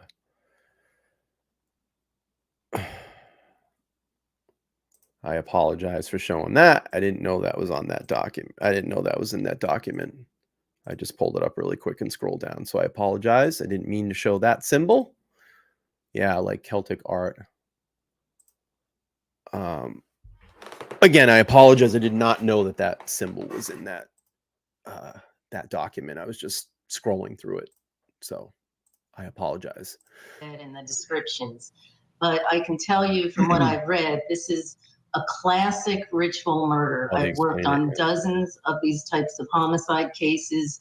Ritual homicide involves acts that go beyond the actions necessary to conduct the crime or elude the police. This is not a counter forensic measure. You don't do all of that. Yeah, it was. And again, I didn't know it was in that document. I just came to the page and scrolled down. I was just seeing it. So I apologize for anybody if I offended anybody. I did not know that that was in there. Sorry about that. But I don't even want to go back to that page and even look at it anymore. So we'll just move on. That just to hide the body. It has all of the elements. It has symbols at the scene. What you're not taking into account when they're looking at the shapes of these branches. And by the way, ritualistic crimes are typically outdoor crime scenes because they're nature-based ideologies. But when you're looking at the symbols, you need to account for the shape of the body underneath it when you're interpreting it. You're not just looking at the sticks. It can be the entire thing, and it has meaning to whoever did it. I really do not think it's random. The other thing is obviously the cause of death is significant. In ritualistic crimes, you do not get gunshots. They're always typically knife wounds, and there's always things that are done with the blood. And in this case, obviously a secondary scene, but blood, whether it's blood spatter or what was on the tree, it seems that this was not random at all. Body positioning is very... So people are asking about that symbol that the Germans used, and I'll go back to that page and read about it. I don't want to say the name because it's very offensive, and I don't want to offend anybody, but it says out of the Viking symbols, the S is mostly definitely one of the almost lost of its true meaning. Now, again, I don't know this page. I'm just reading what it's saying. This could be true. I'm not sure. The symbol, which was created for is a blessing by the Vikings in Indo-Europeans in a way that is very similar to, I think it's Magnar, was appropriated by H and the N party, and unfortunately is widely associated with that only since then. Now that symbol, I thought it had some Chinese meaning to it as well, but I'm probably wrong. It says if a person or a thing was hallowed by using the S, that person or thing would become holy and lucky. In fact, the S was to believe to be the most significant good luck symbol charmed by people. It was believed to bring a person in a desperate, chaotic state to one of strength, prosperity, and order. So that's the meaning. Yeah. That's why they probably adopted it, because it meant power, prosperity, strength, and it, kind of killed the true meaning of that. So stuff that I don't want to talk about anymore. I have no interest in researching that. We'll just move on from it. But someone did ask me the question if that's what it meant, and that was essentially the true meaning behind that symbol in, I guess, Viking culture. So anyway, we'll move on. We'll get away from that subject. Is significant. And as I said, it will have some meaning to the person who did it. In terms of Odinism, which very familiar with, it would be consistent with racist Odinism, which is very popular, has been popular among neo-Nazi skinheads and prison gangs since the late 90s. In fact, there's many groups right now that are taking it to the next level. We have a blood tribe leader who has runes tattooed on his face that translate to son of Wotan, which is one of the also known as Odinism. So to me, so based upon what the defense is saying here, you think there's something to it. And again, you prefaced it all by saying you haven't seen the actual photos. None of us have. Joseph Scott Morgan. Let's start first with the bodies. Does that appear posed the way it's described? Oh, no. Does it appear that someone could be murdered or dragged and naturally end up that way? And what are your thoughts about the blood and lack of blood in parts of this scene? Again, without having access to the imagery, it's very difficult for me to opine about this. Positionality is everything, whether it's some kind of ritualistic event, and even when we work cases involving serialized perpetrators, they have a ritual in and of themselves. They have a rich fantasy life as well. If they're acting out, they can pose bodies. I worked a series of homicides where bodies were posed in kind of Leonardo da Vinci's classic anatomical man position. And you also have this issue that's really significant to me, that is undressing and redressing, which is something that's quite striking to me that came out.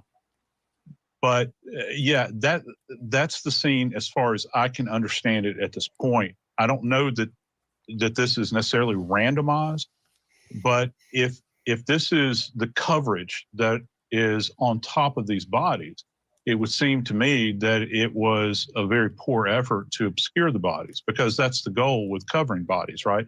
You want them out of sight. We don't know how robust any of the vegetation was. We don't know how fresh the vegetation was. And it's very troubling to me, Vin, that these items were not collected, specifically as it applies to tool marks. They were not collected in the beginning, because we're talking about saw marks, bolt cutters, perhaps. I don't know, how were these limbs, if they are in fact limbs, how were they trimmed away? Because that's a big telltale there. You're leaving money on the ground there from an evidentiary standpoint. Why would you not collect it at that point in time? I don't understand that. Lauren Vellucci, what questions do you have based upon what the defense has now filed in court? What questions does that raise for you as an investigator? I agree with JSM. I mean, I think it's appalling that they didn't take the sticks as evidence. Judging from the height of the girls, these sticks had to be decent size. So were they skinny little sticks that they could have easily broken? It seems more logical that they were long, the size of them, because some of them were the length of the bodies of the girls. So therefore, again, how would they have caught them? It's very troubling. That piece of information that you guys just brought out blows my mind. And from an investigation standpoint, it's appalling. So, Dawn, as we try to get to the truth of what happened here, people involved in a ritualistic killing, would it just be a one-off? Like, let's say there's a group of Odinists who are practicing and doing sacrifices or rituals like this. Would there be more bodies? Because this goes back all the way to 2017, and we have heard nothing about other victims in this area. Well, you'd have to know what type of ritual. Again, if it's not somebody connected to one of these organized ideologies, it could be something they're just inventing in their mind. But it could also be, you don't know if it's an initiation, if it's sacrificial. There's a lot of different types of rituals that are done. Well, let me lay this out. Let me lay this out, though, Dawn, because here's what the defense is saying. The defense is saying one of these girls has a mom who would date interracially. So that was the motivation behind all of this. This is part of their theory. And it's this group that is, practicing Odinism. And this is getting like ugly, man. Like this is like getting crazy. Like is this getting all just put out there to muck up the waters? You know what I mean? Like this is just getting nuts now. It's crazy. This is why they attacked these particular girls. I mean, that's part of what they're laying out there as potentially what happened here. Seriously. Does that weirdos? Does it make it less plausible that there haven't been other attacks in the area? Like a group, would they just kind of go after one particular victim and one off and that's it? We don't see bodies all over the place? No, that it's quite possible and plausible. I mean, there are groups like this that not only ritually murder, they ritually rape women. They're active. They could be doing it in other places. I guess what I'm trying to say is this does happen, as bizarre as it sounds. There are ritual murders, and a lot of these racist Odinists are growing. They are recruiting, and they're part of this like warrior tribal. They identify with that ideology. So it's very plausible, and I think again, this is without seeing any of the not seeing other evidence. And it is plausible to me. Okay, fair enough. Our guests are great. They're staying with us. When we come back, we're going to ask this question. Was this a one-man job? Could one person have done all of this to these two young girls? This is nuts. This is so crazy.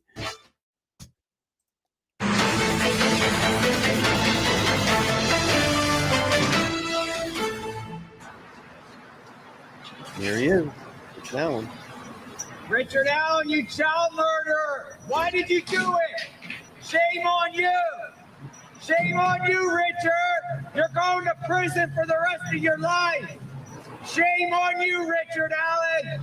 There's Richard Allen. The question is, did he do it by himself? Could one person have done this? The defense says no way. Take a look on the screen, folks.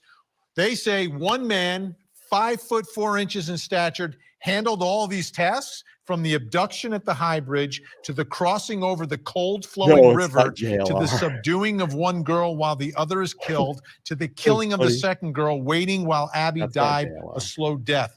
Then clothing Abby with very little to any blood transfer on said clothing, to the arrangement of the sticks into runes, to the painting of the F rune on the tree, to the throwing of the clothing items into the river, to the departure from the crime scene, and finally to traversing hundreds of yards through the forest and then up a steep hill and then another 100 or more yards until finally reaching 300 north, all the while being so careful as to not leave any DNA or other forensic evidence behind. Everybody always thinks, well, when those things come up, like literally it could be somewhere in like Hawaii, and they'll be like, that's JLR. It's not JLR. It's totally not JLR. If you want me to go back, we can play it again. It's totally not him. If two people did it, like when people were saying it the other day, it was like not even him. It was not JLR. It's not JLR.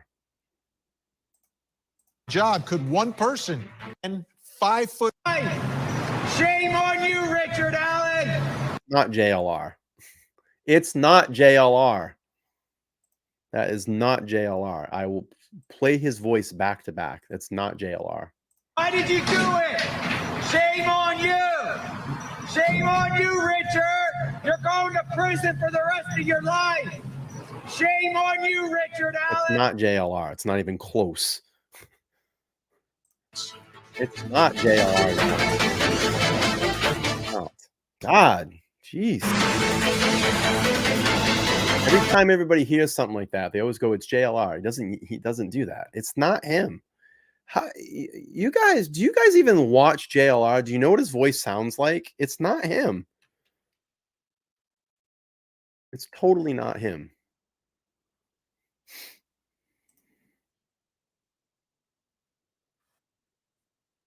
He's got a very thank you, that very Pennsylvania accent. Thank you. It's not even close.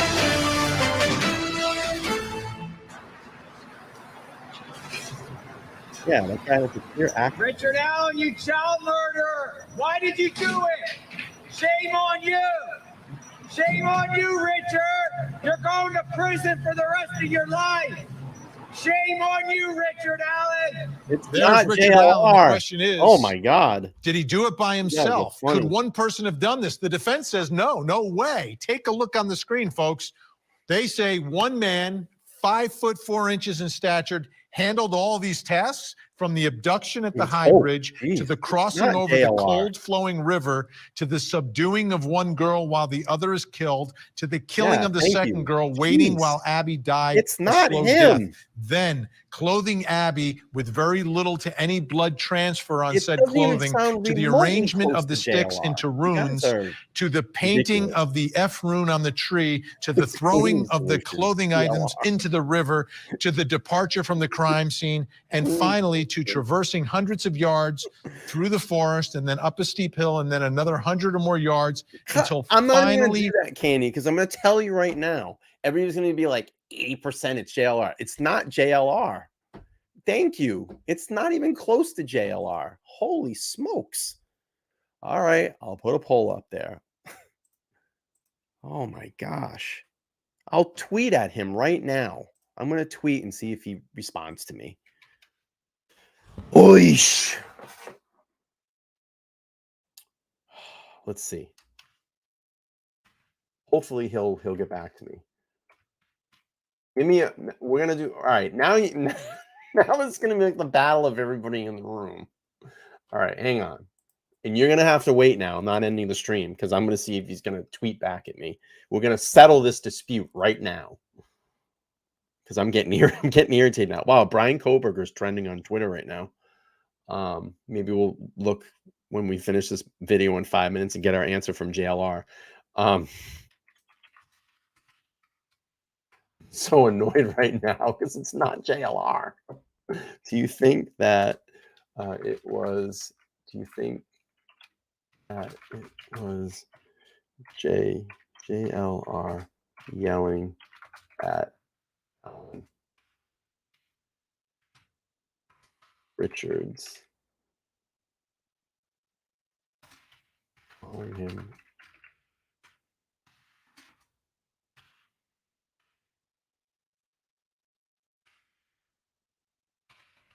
I'm not gonna. Yeah, we'll just do this.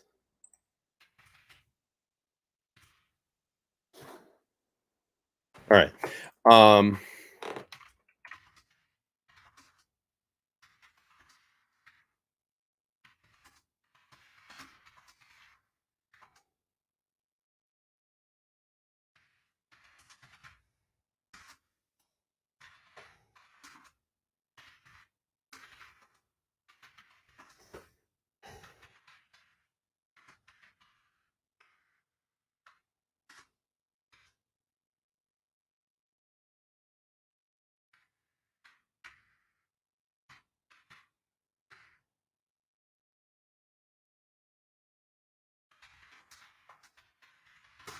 Writing right now.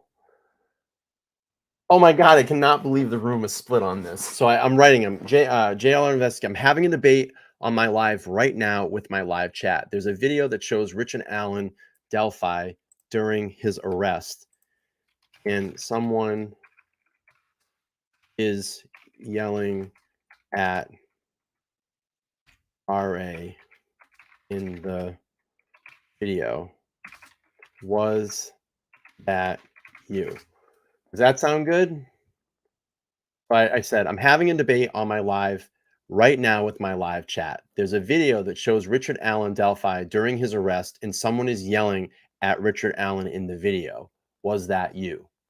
Does everybody agree with that tweet? yelling. I'll just put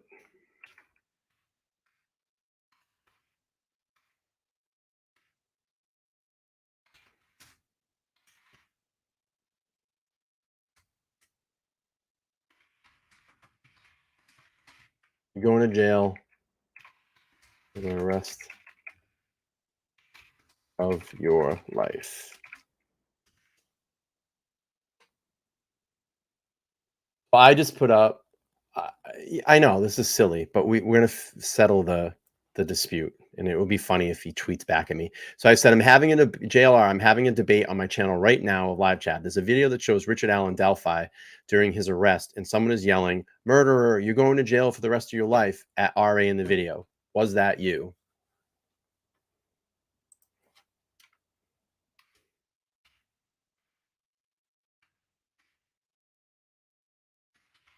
And I put hashtag settle the debate. Settle the debate. All right, we're gonna put it out there and see what happens. Oh my God. I hope he returns the tweet so we can settle this. Literally, the poll is almost split. Do you think it was JLR yelling at Alan Richards, calling him a murderer? 43% yes, 57% no. I cannot believe that 43% people think this is JLR. You're losing your minds. You're out of your mind. Shame on you, Richard Not Allen. even close to JLR. There's Richard Allen. The question is, did he? All right. Richard Allen, you child murderer. Why did you do it? Shame on you. Shame on you, Richard. You're going to prison for the rest of your life. Shame on you, Richard Allen.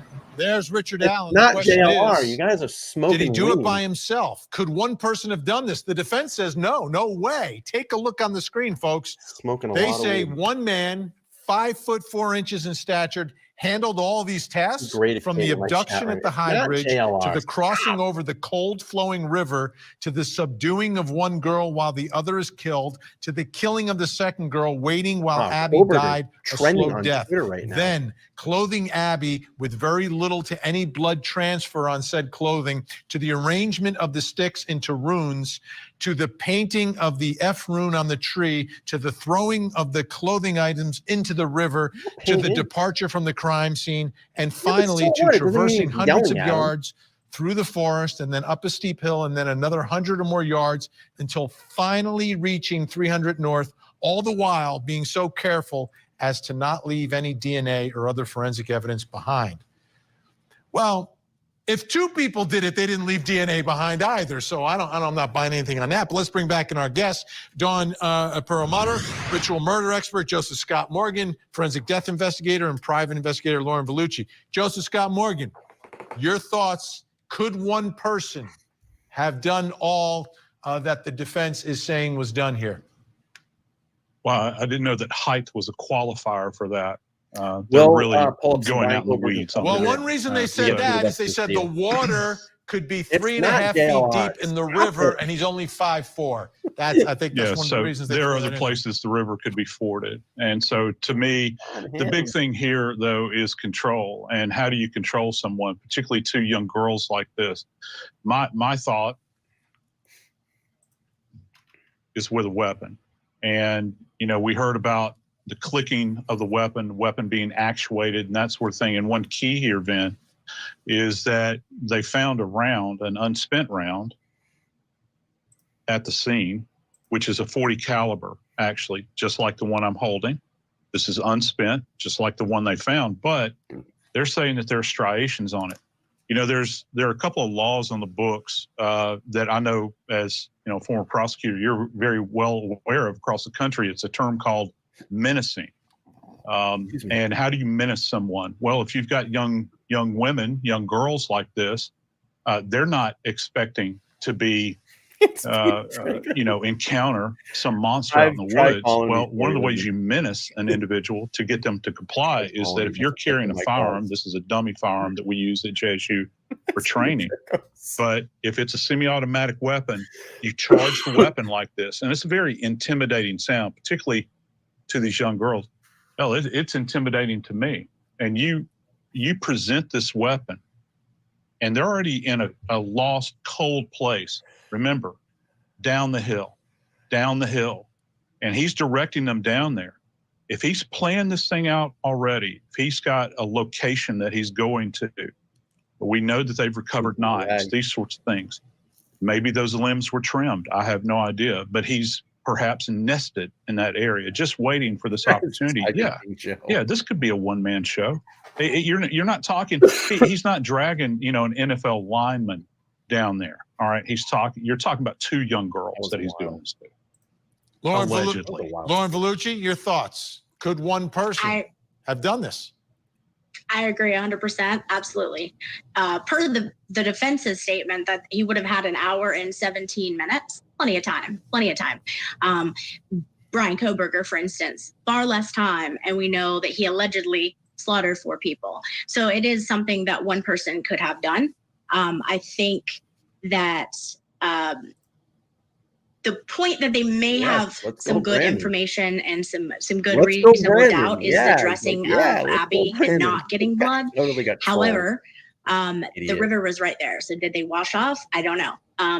But to me, it makes a lot of sense that it was more than one person. And I think that is a real possibility. I think that there's a lot of truth in this new information more than falsehood, and it would explain the differences in sketches and how they looked so different as if there was multiple people that were seen. Dawn Perlmutter, we have about less than a minute here. Your thoughts, one versus more than one person? I think it could be either way. I think it could have been one person that they could intimidate the girls, and especially if they had planned it ahead of time, if they, you know, whether they stumbled upon them or, you know, were just had this in mind, fantasized about it for a long time, that it could be one person or it could be more than one. I think it's also interesting that it's near the river. That happens to be another significant thing that occurs with ritual murders. They tend to occur near bodies of water also. Dawn Perlmutter, great to have you on tonight. Joseph Scott Morgan, appreciate your insight and your time. Lauren Vellucci, great to see you as well. We're just getting started with all of this. I mean, so much information today, but thank you for your help tonight. All right. Well, I'm back. Got lost on X for a minute. Yeah. So there was an order. Let's see. There was an order by Creme 2 to have a media request. We'll go to Kohberger for a minute. Media request for the 22nd hearing, and they were denied. So it's a closed hearing to the public, and judge denied it. You can see it here. Denied. So that's for the 22nd. There's another Kohberger hearing on the 22nd. Let's see. Oh, I got a tweet. Let's see.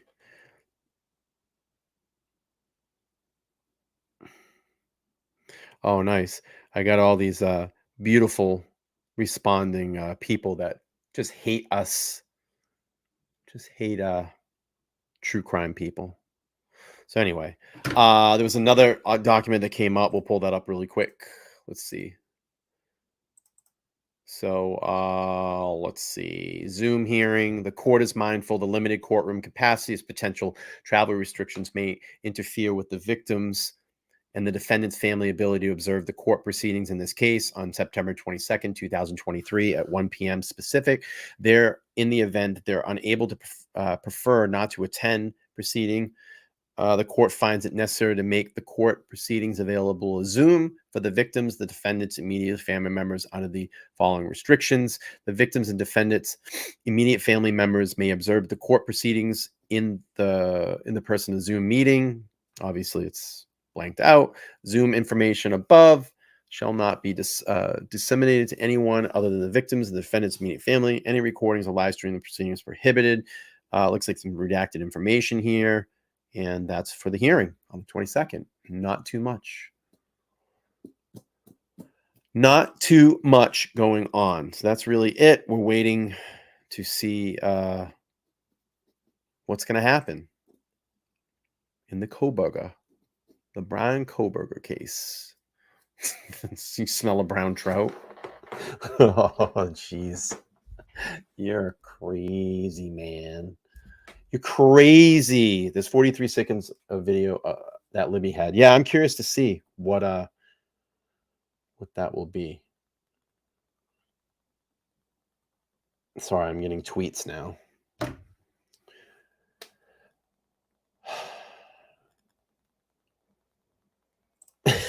That's great.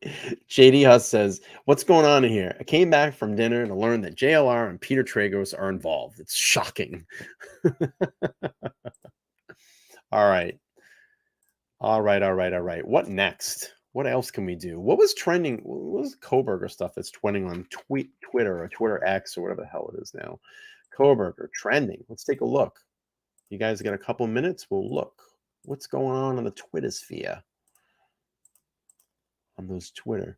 Correction. Order taking judicial notice of the grand jury record. Order temporary sealing the state's objection and the order temporary to seal.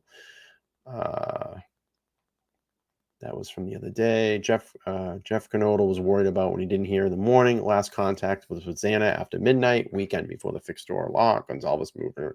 It's just people just go on and on and on. There's another weird one that everybody's putting up now. I can't get it. The overwhelming. These guys were there and came into the Idaho 4 house after dark, dressed casually. I think that one of them two had turned on, looked around him, and I'm open to thoughts. Coffin Dafford talking about being denied. Bill is worried about the witness being harassed, the controlling. Yeah, see, it's crazy.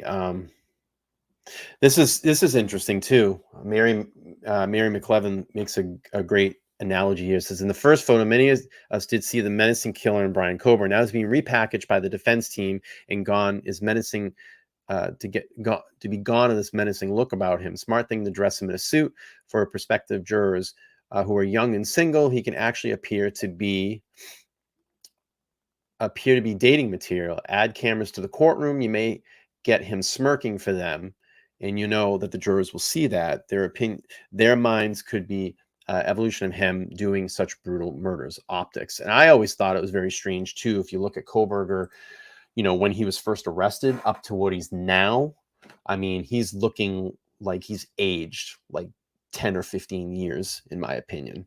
So maybe we'll pop up and do a Kohberger show after the hearing, see what else is going to be on the plate for that case. Obviously, we'll keep continuing to cover it.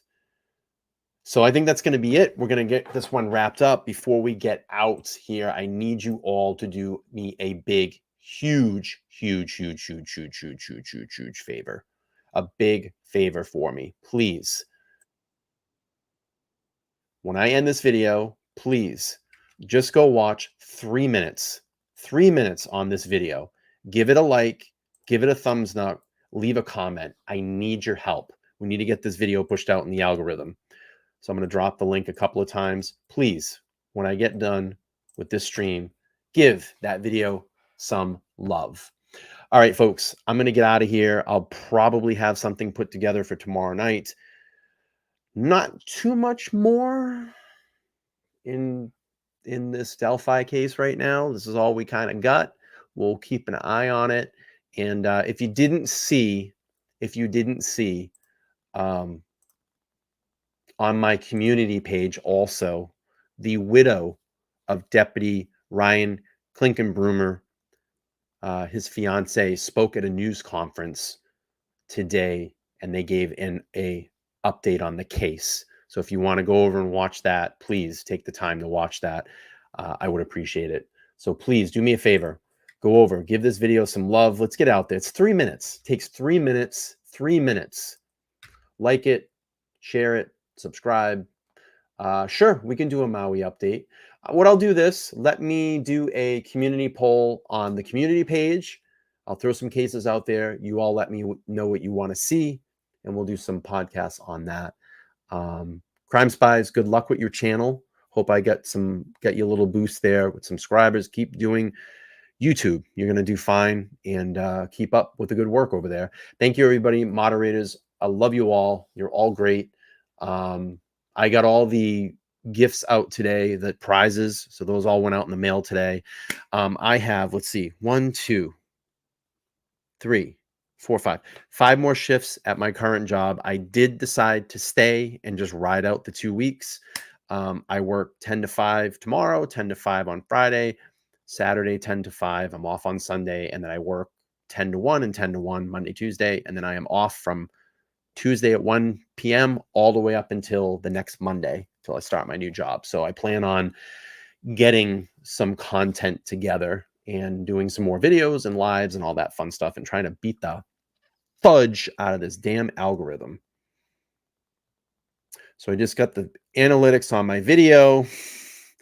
Impression click-through rate 3.3%, 88 views, and I tell you, you can put it's the funniest thing.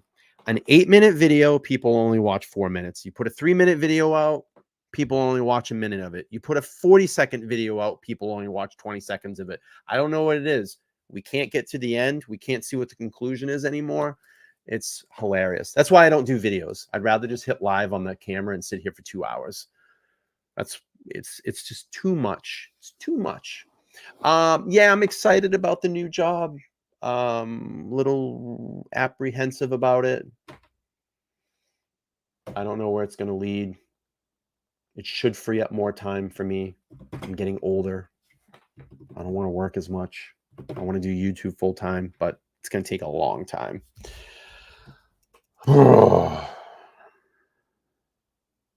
This algorithm's just beating me up. So anyway, I don't like doing videos because I don't get good results on them. But anyway, that's going to be it.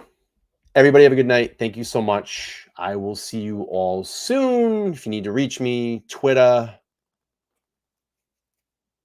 Let's Talk Live YTC, or email let's talk live podcast gmail.com, and LTL podcast on Facebook. Yeah, maybe we'll do another car ride soon. We'll figure something out.